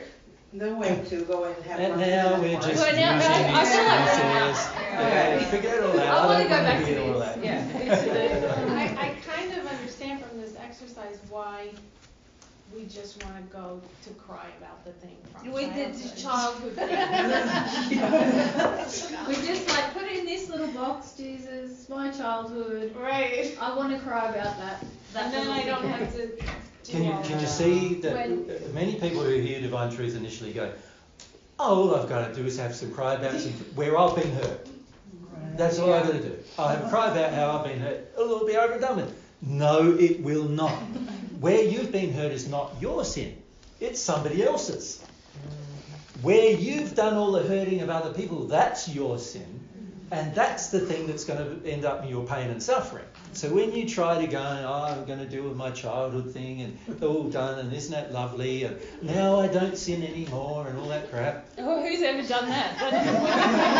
It does not work. And the reason why it doesn't is because you have not seen all the labyrinth of sin-based concepts and beliefs, spiritual beliefs, that are now driving all behaviour that you're engaging that is your problem. Not somebody else's problem. So, Jaron, if we look at your example again, you've had the affair with the married man, and then you go, okay, well, I think that's probably a sin. You know, you sort of think, oh, that might be. But the feelings are it's not one. Yeah. The feelings you're in are like, So oh can no, you see, it's awesome. We're talking about it as a sin, but you don't even feel like it was one. Not in your feelings. Not in your feelings, yeah. You know, you can sort of see logically on this action is probably not loving, but when you talk about it, to his family, you know. To his family, I suppose you feel like. But also to him and to yourself. But when you talk about it, you don't see how unloving it is to you and to him. Yeah. And you're not yet connected to all these beliefs that are actually driving you to justify the action. Yeah. These beliefs are the spiritual sins. Yeah. And when you deal with them, or as you deal with them, you might encounter some childhood experiences that you had shut down, you to believe those that things. caused you to form these spiritual sins. But there's no sort of jumping from, oh, I had an affair with a married man, here's my childhood issue. Because that, you wouldn't know yourself then. Yeah. I thought that the whole time. Yeah. That's what I thought this whole time. Yeah. Yeah. So you want to say that louder? Yeah. I thought, I've been listening to this since 2016 and everything I thought was go back to my childhood. Yeah. The entire time. Yeah. I knew that I did things and I knew that was a problem, but I didn't know that I had to go to those first and go to them. That's why we come on the tour. That's why we have to talk. Because we can feel that a lot of people feel that way. Yeah. And, you know, like, essentially, you are going to end up as a child feeling some things, but it would be a subsequent result of dealing with your sin. Yeah. Wanting to become sincerely growing the desire in yourself to become a person who loves others and loves yourself will cause you to excavate a lot of these spiritual beliefs. And in that process you will heal a lot of things from your past. Yeah. Not just your childhood, but your whole life. Because if you think about it, the childhood issue, you might connect with some grief and sadness and other things, but if you think about it, these things which your childhood, obviously you've justified from your childhood that you're allowed to create these beliefs, right? Because otherwise you wouldn't even have them. So at some point in your history, you felt that you're allowed to create these beliefs, and you're allowed to have them, and you're allowed to keep them, and you're allowed to base your life on them. At some point that's happened, even though many of you will say it wasn't conscious, but it often was. Yeah. It often was conscious. And If you're honest. I sort of feel like, well, morals don't apply if I'm happy. Most people have that feeling by the Yes. time they're 12 or 13. And there's a lot of anger. In dealing with that, you'll deal with a lot of anger. Yeah. Because you feel like, well, that means I never have. You have all these kind of ideas about what morality means. It means me being unhappy, and so you think they're opposites. And there's a lot of emotional work you do as you go through. What do you call that? Deconstruct them. Yeah. You're sort of unravelling the labyrinth, or unravelling the big puzzle, Yes. which has become your sin. You know. Yeah. Your worldview. Could you walk us through like the steps of this emotional process? Because I can imagine this, like you start out with anger, like I think like I want to Well, be my no, own you start out like- longer. I we want start out my where pleasure. Jaren is at the beginning. So you start out with it was really good. It was good fun. It is kind of good, yeah. That's where you start. Oh, Total denial. But then do you go to the anger, like I deserve this good. No, because the anger will only depends. come when you don't have the addictions met anymore. So Jaren's not angry yet because She's she's not still angry. engaged in this. yeah. And you're not going to get angry until you realise what you did is it got penalties, But there's a problem. until you realise what those penalties are, you're probably not even going to get angry yet, right? And so there's a lot of steps before you get to anger.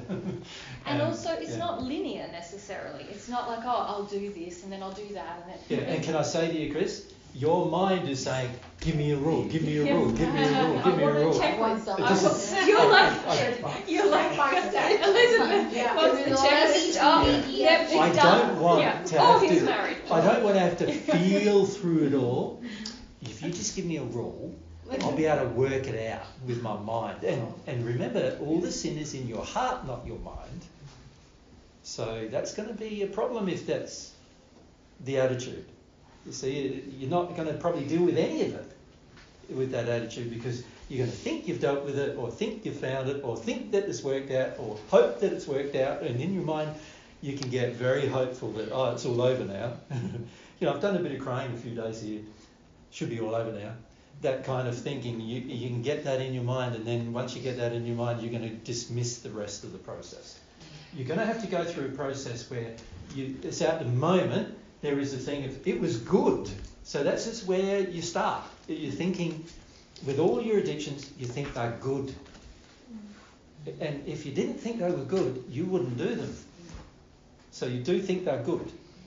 So with all addictions, you think they're good. And then what you need to do now is go, is it good? And guys, this is why you need God's principles or God's guidance in this, because otherwise you end up just crying about stuff that, the affair ended, I'm so rejected. This is, that's my childhood issue, it's rejection. But no, it's, I think I'm God, it's really real to deal with, and this is where having some education from God and, from us about the principles can help you to unravel your false beliefs, your addictions. This is a lot of the work you're going to do. This is the hard work, Yeah. which most people don't want to do, right? Because this is the work you have to do without God's love. Because you can't get God's love until you become sincere about it being a sin. So this is the work you're going to have to do without God's love. You're going to have to do it not necessarily on your own, because you have helpers, spirits who are trying to help you.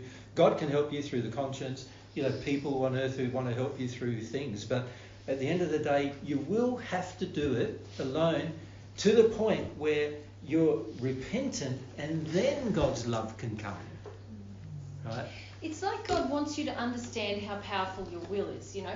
You've engaged your will, not just to have the affair, but to develop these beliefs and let them run your life, you know. So that's how strong your will is. You're going to have to engage your will to undo those things, to reach a place of repentance. And at the end of that, you will be very confident of like how powerful your will is to create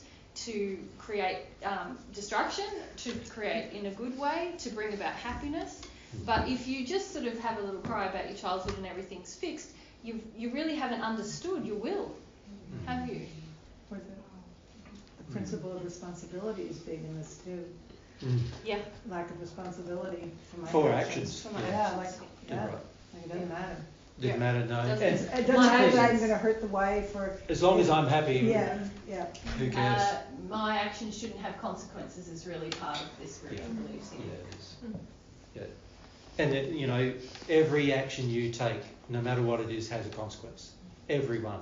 God created a universe where there's consequences for everything you do. So Every single good or thing. bad. Sorry? Right? Good or bad. Good or bad. Sometimes they're good, sometimes they're bad. It depends on how. If it was sin, the consequence is going to be bad. If it's love, it's going to be good. Yeah. But there are going to be consequences one way or the other. Yeah. It's so important to understand the law, isn't it? I'm getting that more and more and more. Yeah. Because that obey, disobey line, that law is not wavering. It's not. It's not wavering. I've figured that out. That is not going to waver. No. So it does make a lot But some of of our sense. emotions are, it should. Yes. Right. We've been brought up as children to believe Yes. negotiation with mum and dad works sometimes. If I self-attack, mum backs off. So if I self-attack with God, the law should waver. Or That's right. You know. Or I should get what I want because I want it. Yeah, that's right. And if I screamed enough with my mum and dad, I did get what I wanted. So if I scream enough at God, he should give me what I want too. You know, those kind of feelings that we all have, which are all spiritual beliefs that get established joined with those feelings. Yeah. There's more comment. So one of the checks I have for myself when I'm aware enough, I would say, would I do this again? So in this case here, I would ask myself, would I do this again? And if I obviously would do this again, I haven't addressed anything. Yeah, you haven't done anything. Yeah. That's right. So the comment was, one of the checks that Gene does for himself is, would I do that again? And if the answer is yes, I haven't dealt with it. The question is, when you're praying to God to help you about all that stuff, like in the stage before you get to divine love, does God have any like preparatory substance? Like I know you said he helps with the conscience and other things, but is it like, how does that work from? Whenever you have a true, sincere longing to address something, but you're not yet in a state where you can receive love, God will make sure you get extra spirit assistance when you pray for it, and make sure that other things occur, like on earth in terms of attractions, that God creates some attractions for you so that you can actually deal with the issue. So that you can become more aware or more awakened, you know, move through that aware to awaken process. So let's say you prayed about solving this as an issue, and you prayed about it sincerely, that you want to see some of the results of your actions, right? Because at the moment you think all of your actions are happy, but then let's say you met the wife accidentally at the supermarket, right?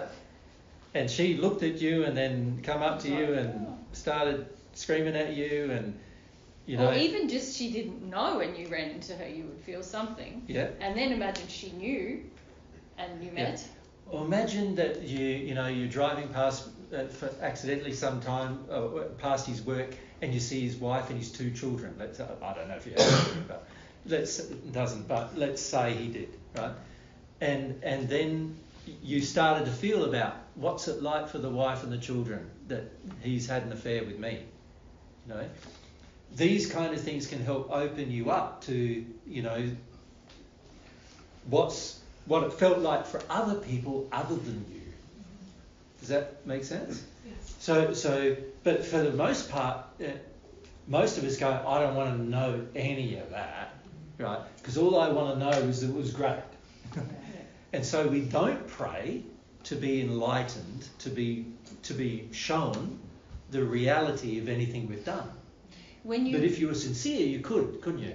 if you sincerely asked to be shown the full consequence and full implications for you, him and everyone else Yeah. of what you've done, you would meet people who their husbands had an affair, you'd You'd meet have other a people dream. who had affairs, you'd have dreams. You'd have dreams you'd about your own condition, seeing Yeah. yourself in the mirror, all kinds all of sorts things. of things, and how it affected your condition. All sorts of things would start coming up if you were sincere and wanted to actually work through the issue. So this is like praying for truth, really. Where you're praying for more awareness. You're praying. God definitely answers those sincere prayers. Is that, because that's my question, I think after so many years of listening to you guys, it just now hit me that, what does it really mean, sincere longing and prayer? Yeah. Because I feel like I've been sincerely longing, Yeah. I've been praying, and now I'm questioning, have I really been? Well, see, if we're not engaged in this process of like, how am I loving others? How am I sincere? If it's all about me, If it's just like, I want my pain to go away, God, you know. am I really very sincere? It was a little bit deeper, but maybe not as far as that. Yeah. You know. But also, if you think about the idea that I can long for God's love and receive it, if you think about that idea for a moment, you've got to remember that God measures every sincerity, every feeling you have, and He measures it perfectly accurately. The law, which is a set of mathematical principles, measure it down to the decimal point, you can say, of how much sincerity you actually have. You know? Can I know that? Well, it's very hard for you to know your own sincerity. God's response. God's response. God's response is proof of your sincerity. So if there's no love coming from God at all, even though you think you've had sincerity, it means you did not. Do you understand? Yeah. So the measure is the outcome. Now, of course, a lot of people then go, oh, well, I'll get some love from the Spirit instead. Well, you can do that if you want, but it's not going to be from God, and it's not going to help you very much, right? So a lot of people want to fool themselves then. They're not feeling the love from God, and instead of going, oh, that's because I am insincere, because of my inability to become aware of sin, I'm insincere. Instead of saying that to themselves, they go, oh, it must be because, God's not hearing me very well, or, I think I'm sincere, so I'll just keep trying the way I'm currently doing it, because I think maybe just God's not listening today, or... And none of these things are true, of course, but these are all things we tell ourselves, right, in order to avoid the reality that we're not receiving, therefore we're not sincere. Does that make sense? Sort of, yeah, because I feel like I am asking for the sincere longing. I'm not getting it, so my internal Hang on, so you're asking for the sincere longing, or you're asking for love? God's love, right? And also for longing. God's not going to give you a sincere longing. No, that's an expression of your will. Now we're back to your will and desire. Yeah. So this is why I asked the difference, you see, because if you're asking for love now, that is something God can do. But if you're asking for you having a sincere longing, He's going to wait until you have one. That's up to you. And that's up to you, daughter. Too, and this is how it never happens. That's right. A lot of times we start to go, well, I don't know if I do have a sincere longing, but if I ask God for a sincere longing, maybe He'll give me one. No, He won't, because a sincere longing is a development of your own free will. You're not going to get one by asking for it. It's going to be something you're going to have to develop for yourself, right? And God will measure it mathematically whether it's happening. So God knows when it's happening and when it isn't. There are moments in your life where you might have one and you'll receive a response, but there'll be long periods of your life when you're in a state of sin where you think you have one and you won't. And you've got to work through your sin in order to have one. And if you don't receive a response, you go, okay, I've got more work to do. Yeah, and that's when I get stuck. I'm like, okay, but I thought I was doing something, so what am I doing wrong? And then it's like the guilty feeling. But often that's just anger of like, no, I am sincere. Why isn't this working? It's not working. Yeah, and also the whole, what am I doing wrong? Well, it's quite obvious you're not sincere, so that's what you're doing wrong. But let's be more specific. When you say it. Yeah, let's be more specific and like, when you say I'm doing something wrong, do you really want to know what you're doing wrong? I think I do, and I tell myself, but apparently not, because it's not happening, right? That's right. That's right. And that's where I'm like in this catch-22. We're not sincere about dealing with our sin. That's what we're doing wrong. Uh-huh. We're not sincere about our... See, most of us have beliefs about love that are completely flawed. Right? So one of the beliefs you often have about love is that if I ask for love, I should be given it, even if I'm not sincere. Because that's often what happened in your childhood, right? You asked for something and you got it, even when you didn't really feel like you wanted it. You just put on a pretty face and went, oh, mommy, please. And then you got something, and it wasn't really, you didn't have a feeling of it being a gift, or that it was just something you knew. If I put on a cutie face, someone will give me something, and I'm manipulating, really. And that's not, sorry, go. No. That's not a sincere longing. That's trying to manipulate and learning how to manipulate. And most kids and learn how it arrogant young. it is that you think you can manipulate God. Like, as if like God knows every thought, every feeling, and you reckon you're going to get away with that? You know, but with people, of course, you can do it, right? You could do it with your mum and dad. In fact, many of you learnt by the time you were 5 years old how you could manipulate your mum and dad. You even learnt how to manipulate your mum against your dad and your dad against your mum. You even learnt that, right? No, God, dad and mum, is together, one being, and you're not going to be able to manipulate one against the other, or God against himself, or God against his laws, or, you know, it's all going to be mathematically measured perfectly as to what's going on. Sadly, it's an arrogance we learn from when we're very small. Yeah. And this is part of developing sincerity, is coming to understand, I see myself now. Yeah. You know, I think if I self-attack enough, God's going to take pity on me, because that's what, you know. My mum and dad did. Yeah.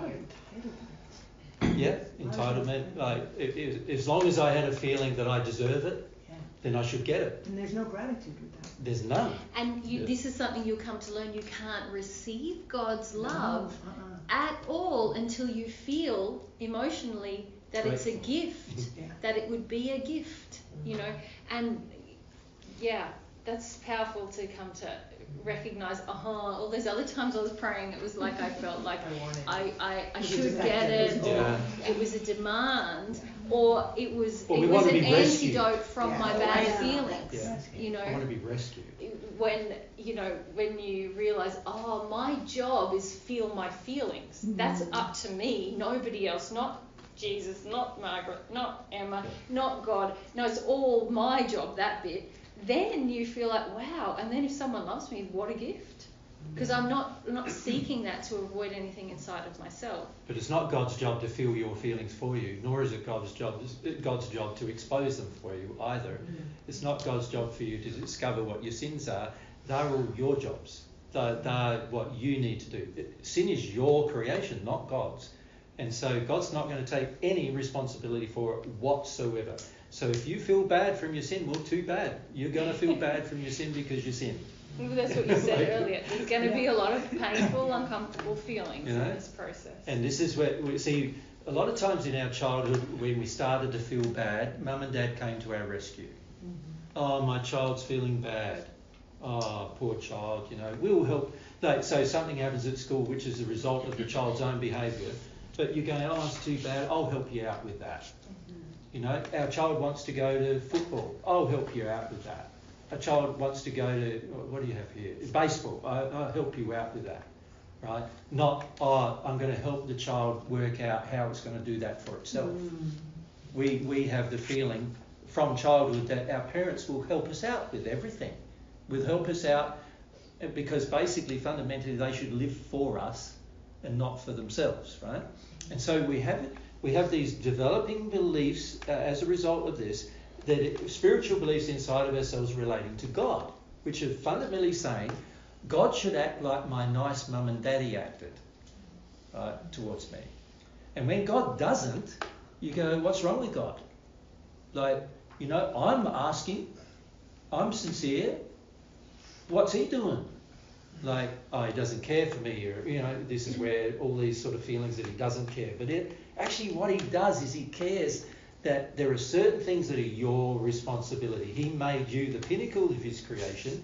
There are certain things that are your responsibility, and there are certain things that are his. His responsibility is create the laws. His responsibility is to develop a system, be responsible for the fact that he had a lot of children, and put a set of guidelines in place, which he's done in the universe, that they all have to live by. That's his responsibility.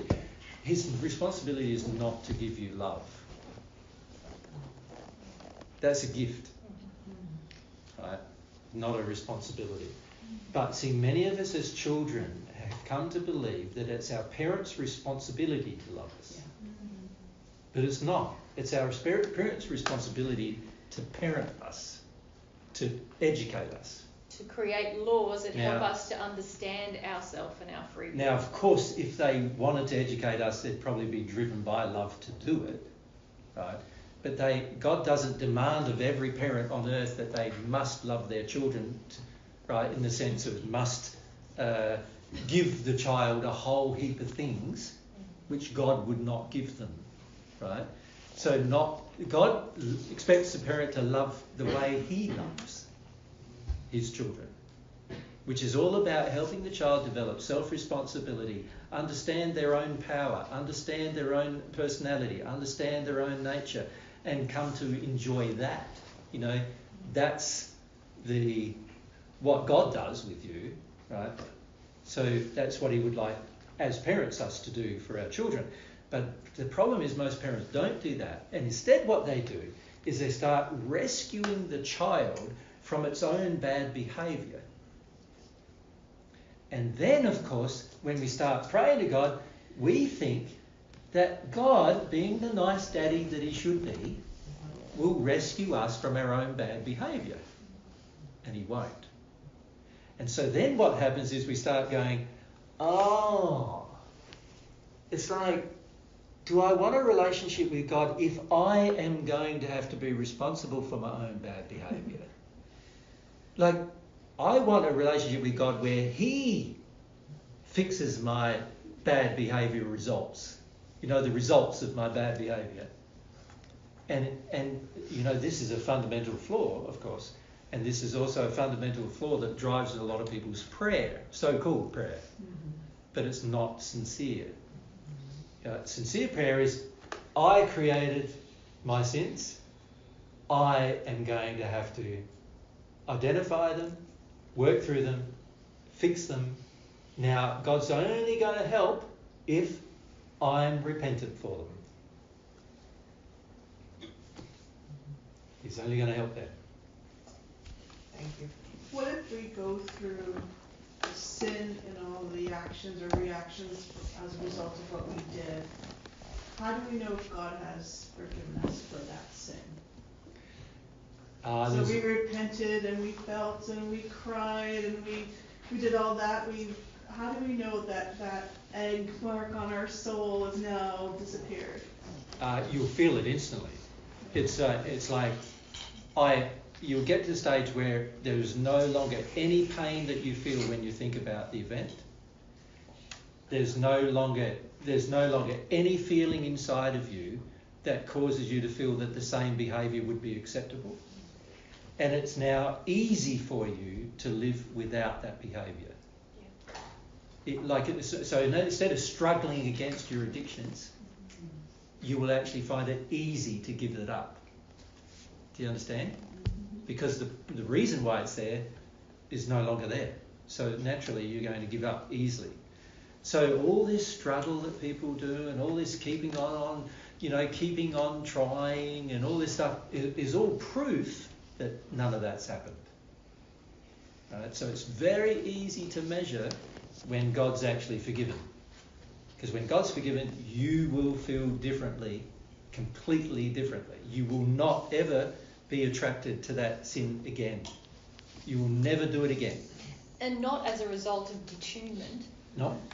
You'll feel more connected to yourself. Yep. But you won't feel drawn towards these same actions. Yep. Excuse me. You will know when God's forgiven you. Yep. when I say you will know, you will feel it, and your actions will display it easily. It won't be a trial. It won't be hard for you to do the loving thing anymore on those issues. It'll be easy. It'll be automatic. And you'll notice it in yourself that it is. You'll even notice it. You'll see, it's such a breeze now to act in a more loving way in this situation.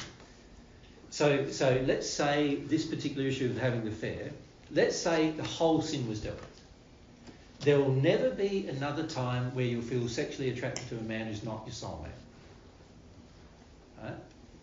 There would never be a time where you felt that it was good for anybody, even your friends, family, parents, children, anybody to have an affair with somebody. When I say have an affair, what I mean is have an affair that begins without knowledge of all parties involved. You understand? You would have to, if you're going to develop a relationship with somebody, I'd have to, if I want to develop a relationship with Mary, I'm going to have to let everybody in Mary's life know that that's what I want. Right? And I would do that automatically because I'd know that it's the right thing to do, and I feel that it's the right thing to do. I would like if Mary's still living at home with her parents, I'd let them know. If Mary had a family around, I'd let every one of them know. You know what I mean? Let them all know. And it wouldn't be like, I've got to do that. It'd be, I want to. I feel happy. Yeah. Happy to do that. Yeah. It's a pleasure. I want to. I'm excited to. I don't feel restricted. I feel expansive. I'd be prepared for Mary's rejection as well, and I'd be okay with that. Like if she said no, she doesn't want that on those terms. She wants it secret, and I'm going, I can't have it secret. I can't even have a relationship with you secret. It has to be open, out there, right? So there would also be a feeling that whenever I feel like I'm like the sexual interest that I feel in others would be just for her, right? Because I've dealt with some of my motivations that pleasure at any price is okay, and I've dealt with all that, right? I've worked through the fact that I can only really be happy when other people are also happy, and I can't sacrifice other people's happiness for my own happiness, right? In the sense of I can't cause unhappiness for others, in the sense that God's definition of unhappiness for others, not their definition, but I can't cause it. In other words, I can speak openly with Mary and her family and everything about wanting to have a relationship with her. That's not me causing their unhappiness. What would be causing my unhappiness is trying to have a relationship with her in secret. That's going to be causing their unhappiness because I'm lying, right? And I couldn't do that, right? But I'm perfectly okay saying Mary's the girl I want, even if Mary herself doesn't want to hear it, right? And if I felt from Mary she didn't want to hear it, I wouldn't even tell her. But if I felt she wanted to hear it, then I would tell her. Right? But then I wouldn't expect her to have a relationship with me, even though I've told her. Right? I would let her make her own decisions and her own choices and respect her free will, respect the free will of the people involved as well. Yeah. But I also wouldn't put up the rage and anger of people condemning me for my action. If my actions are taken in harmony with love, then there's no need for me to feel guilty about my actions. So it wouldn't be outside of God's laws for, in that scenario, for Mary, who's in this hypothetical family, to have feelings for another man like yourself. Look, in the state where humans are in, most of humans are completely confused about their own feelings. Isn't that true? One moment they feel like they're in love, the next moment they don't feel like they're in love. There's all sorts of... There's a lot of confusion, and that's based upon the fact that most of us don't know ourselves very well at all. Right? It does require me, if I'm going to act in a loving way, to come to know myself and know what God's laws are on certain issues. It does require me to do that. So before I go willy-nilly trying to create relationships because I'm lonely, I would have to deal with my loneliness. I'd have to deal with... so I might need 4 or 5 years celibate, at least, to start dealing with a lot of those issues, right? Before I even contemplated having a relationship with somebody. You follow? But once I've done a lot of that work, and now I feel like I'm ready to attract my soulmate into my life, well, it could be that my soulmate is married. And it could be that my soulmate has children. And it could be that she's in jail. It could be that, you know, I don't know where she is, right? She could be anywhere. Of course, as I've mentioned before, the two soul halves are attracted to each other even at birth, so naturally it's pretty common that they're in the same country as you, and really common that they're quite nearby, like within a few hundred, or within 50 or 60 miles of you, you know, oftentimes. We just haven't met them yet. We haven't drawn them into our life yet. Now, under those circumstances, if I'm growing and changing, the only person I'm going to want to have a relationship with is my soulmate. Because to have any other relationship would be against the design of my soul, therefore a sin. Right? So this is something that we were asked in Canada, I think, wasn't it? We asked about this. Everywhere. Yeah. Is it a sin to have a relationship with anyone other than your soulmate? Yeah, Canada, yes. Fundamentally, the answer to that question is yes. Right? Because it's against the design of your own soul to have a relationship with anyone other than your soulmate. However, most of you don't know who your soulmate is, and many of you are in a relationship and you don't know who that is, who the other half is. Under those circumstances, well, you'd have to do some sincere work to work it out, wouldn't you? Well, you have to work out who you are. Everyone on earth doesn't even know who they are. Yeah. So you can't really discern who your soulmate is until you've done that work. Yeah. So we would recommend first that you do the work of finding out who you are. And that requires getting rid of a lot of your sins, so you get rid of all your addictions, so that you end up knowing who you are and what your personality is. And then in that process, you will find certain people attracted to you and other ones repulsed by you. Right? And certain things will happen as a result, including things like breakups and marriage breakups, and all sorts of things might happen as a result of that growth. And then you'll be generally left free to find out who your soulmate is. But you're not going to have the attitude of, oh, I like the look of her, or I like the look of him, so he's my soulmate. It's not going to be like that, right? You're going to have to deal with every one of your attractions, actually, because most of them are sins. Most of them are actually related to childhood injuries. Many of you have grown up with a father or a mother. If you're an opposite gender child to the person you've been looking at as your ideal, oftentimes if your father was a nice man, you'll think he was the kind of ideal. And you're going to start to expect that your soulmate is the same as him. He's not the same as him. Your soulmate is the same as you. not the same as him. His own soulmate is the same as him. Not your soulmate. You know, your soulmate is the same as you. Unless you understand who you are, how are you going to find the other half of you? You're not going to find the other half. Or could it be the opposite? Like, oh, everything my dad, like, because... No. It's not going to be any predictable mathematical thing as the opposite of my dad or the same as my dad. But you could be attracted to the opposite of your dad, for sure. Yeah. But that doesn't mean that that's your soulmate either. That just means you're reacting. Yeah. That is just your reaction to your dad. You didn't like him, and so you want someone opposite to him. But that's... what if your soulmate happens to be very similar to him? Then you're going to be rejecting him as well, right? So the key is to find out who you are first. And then once you know who you are, then you can start working out who the other half of you might be, right? And when I say working out, it's easier just to be you and attract them. So they recognise you and you recognise them when you meet. That's easier.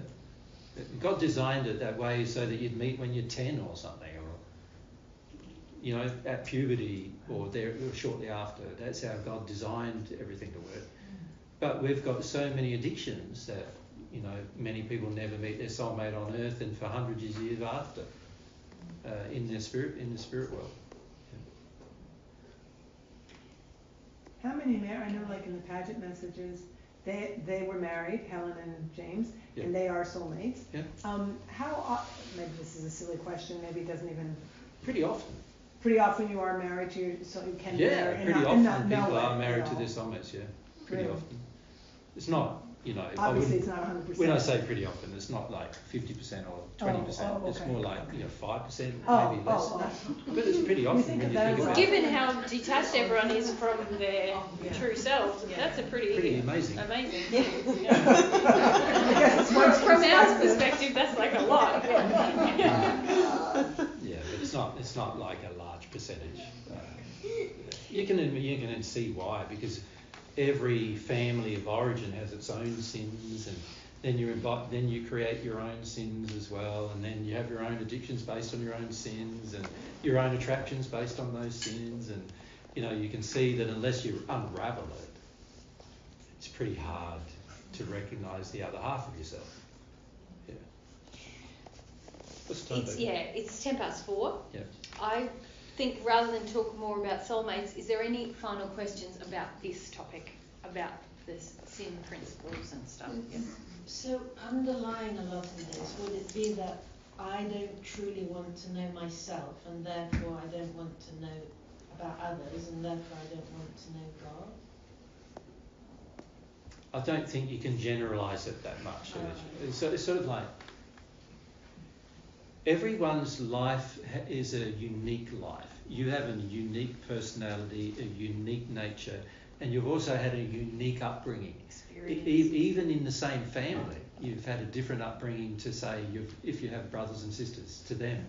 And also your upbringing is largely determined by how your parents felt at the time, and how your family, your extended family, felt at the time of your childhood as well. And that's often changing proposition. So everybody has very, very different life, and this is why we should also not compare ourselves and our own progress with other people, because you know what you may have to deal with might be a lot more severe or less severe than what other people have to deal with given their life. The key thing to do is to work through discovering yourself. That is true, but to discover yourself, there's two things you're going to have to do. One is you're going to have to get rid of your addictions, because you think your addictions are you at the moment. So you've got to get rid of your addictions, and then you've got to be open to discovering your true desires based on your personality and nature, and choosing bravely to be that person, right? And if you're prepared to do both things, you will find out where your soulmate is, who it is probably, who she is, and you'll be able to work through all of those issues quite easily, right? But you need to do the sort of foundational work, which is all about your sin and who you are, and discovering who that is and being who that is. But all of your sin doesn't come. I think your question was like, is all my sin really coming from the fact that I don't want to know myself? That's not. No. It's too simplistic. It's true that a lot of your sin comes from not wanting to feel yourself, right? To feel the emotions that are within you. A lot of sin does come from that. But that's not, as you've seen, the only sin we have. A lot of the sin we have, we're creating because of the choices we're making, the decisions we're making, how we've used our will over the course of our lifetime, what we've chosen to do, the little tiny decisions we made that led us down a path that often was to our own disadvantage, but also to the disadvantage of others. You know, these things all play a part, and this is why, you know, unfortunately, sin is such like a labyrinth it's like a puzzle or a labyrinth, and God can help you, you know, unpuzzle it all, or you could say join all the pieces of the puzzle together so that you understand the full picture. I quite often think of sin as like, you imagine like a 2,000 piece jigsaw puzzle sitting on the table, and it's all the same colour, or at the beginning it all looks like the same colour to you, you know, and it's sort of like, this is going to be a long-term proposition. And, you know, there needs to be some way, you know, you can get some help, and God will give you some help in terms of understanding, this joins with that, and this joins with that, and this joins with that. But you've got to have to be pretty sincere about doing the puzzle. you're going to have to be pretty sincere about engaging the process of that puzzle. And in some ways, it's a measure of your sincerity as to whether you're willing to do it, isn't it? Can you see that? It's like, okay, if sin is the main cause of not only my pain and suffering, but also the pain and suffering of others, then surely if I was sincere, I would love to be able to unravel and build the picture, unravel the puzzle, build the picture, so that I understand what I've done and so that I can correct what I've done. If that was a true desire on my part, I would want to do that, right? The difference between God's way and the human natural love way is that people generally on the natural love path don't want to do it. And so the law forces them to do it. The law of compensation, the law of reparation forces you to do it. The people on God's path get to the point where they want to do it. And that where they want to repent because they know that it's going to lead to happiness, not just for them, but for everybody around them, the people they interact with. It's going to lead to further happiness. So the main difference between the two paths is whether you're sincere about wanting to do it, wanting to address your sin. Make sense? And if that sincerity exists, you will desire to unravel the puzzle. You would desire to build the picture of what's gone on in your life. And in the process of building that picture, you will come to see the final picture. Right? You will come to see, instead of seeing your life as a whole heap of disjointed and unconnected events, you'll start to see, this led to that, and this led to that, and this is why I did that, and this led to that, and this led to that. And you also start understanding in the process your personality and nature, because you go, that piece of the puzzle there, that piece of the puzzle wasn't a sin. That was a bit of what I was really like there, you know. And you start to discover all the pieces where what you really like as well. And so what you do is you end up in this place emotionally where now you understand all of your career, right? Whatever, how long that was. But also you understand your personality and your nature. And you also start to understand how you can be more of that and how good that is. That you've got a unique personality and nature and you can be more of it, right? And you start to understand how everything fits together. You become not just aware, but you become so awake that you see everything clearly of what's gone on in your life and why it went on and why there were certain people involved in your life and why that happened and what they were there for, how you attracted them and how you either harmed them or helped them, or how they either harmed you or helped you. You'll see everything about it, and it's very enlightening. It's a process of like you start the process and it's like you're completely stupid. You know what I mean? Like, and that's how when you look back on it, and like when I look back at myself now, back on when I was say 30 in this life, I was absolutely stupid in comparison to what I am now. And when I say stupid, what I mean is I had no idea what in the hell was going on. I had no idea why. I had no idea why certain people were involved in my life. I had no idea why I chose the things I chose. I had no idea about the sad events or the hard events or anything, or why they came about in my life. I didn't understand absolutely any of it. Right? And when I look back at it now, so it's 28 years later, so I'm now 61, and when I started the process I was 33 and I'm now 61. And I look back at 28 years and I go, I'm like a totally different person now. Totally different. I understand so much more about my life. And I even not only understand my own life, I often understand all of your lives too now, which I couldn't do before. I couldn't, people used to come, I was a minister, and people used to come for help. And a lot of times I'm going, how the hell did I help them? I got no idea how to help them. I got no idea what their problem is even. Like, how can I help them? I don't, pray more, whatever. I've got no idea what to do, how to help the person. Now, because of having dealt with all of these things, I do know how. Does that make sense? Mm-hmm. So you get this level of information and understanding that's way beyond what you think is even possible, but only if you do the work. Right? So there's huge advantages in doing the work. Yeah. And maybe we should leave. Yes. Just final note. Yeah. Putting that puzzle pieces together, that's all emotional. Yeah. Your brain does not have the capacity. It's too complex a puzzle. Your brain will try to keep up but really you won't see all that interconnectedness until you are in that process emotionally. Yeah. Even people in the sixth sphere don't see it. Right. Even who've had thousands of years' experience of life don't see it. There's many times when I've met a sixth sphere spirit, we start talking, and within a short period of time it becomes plain. He doesn't understand what happened in his childhood. He doesn't understand why. Right. Just becomes very plain. And it's because when you start connecting to God, you're getting God's assistance to help you see everything. Mm-hmm. It's just wonderful. Yeah.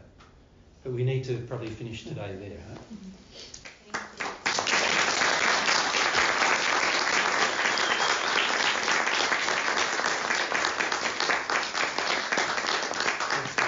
So tomorrow, we think we might, we're not sure what we're going to do tomorrow with you. Mary and I will talk about it tonight, and just, but we think. How's everyone coping? You a bit saturated? A bit saturated with the sin now. No, give you more. Hungry. Yeah, so we'll see. But we might do a bit of channeling tomorrow as well. Yeah, we might do some mediumship. Do some mediumship tomorrow. But we'll just see how it goes. Yeah, we'll see if there's other things that we think we should talk about. Hey? Yeah. So we'll talk about it and we'll do that tomorrow. Yeah. Thank you everyone for your participation today. Yeah, good.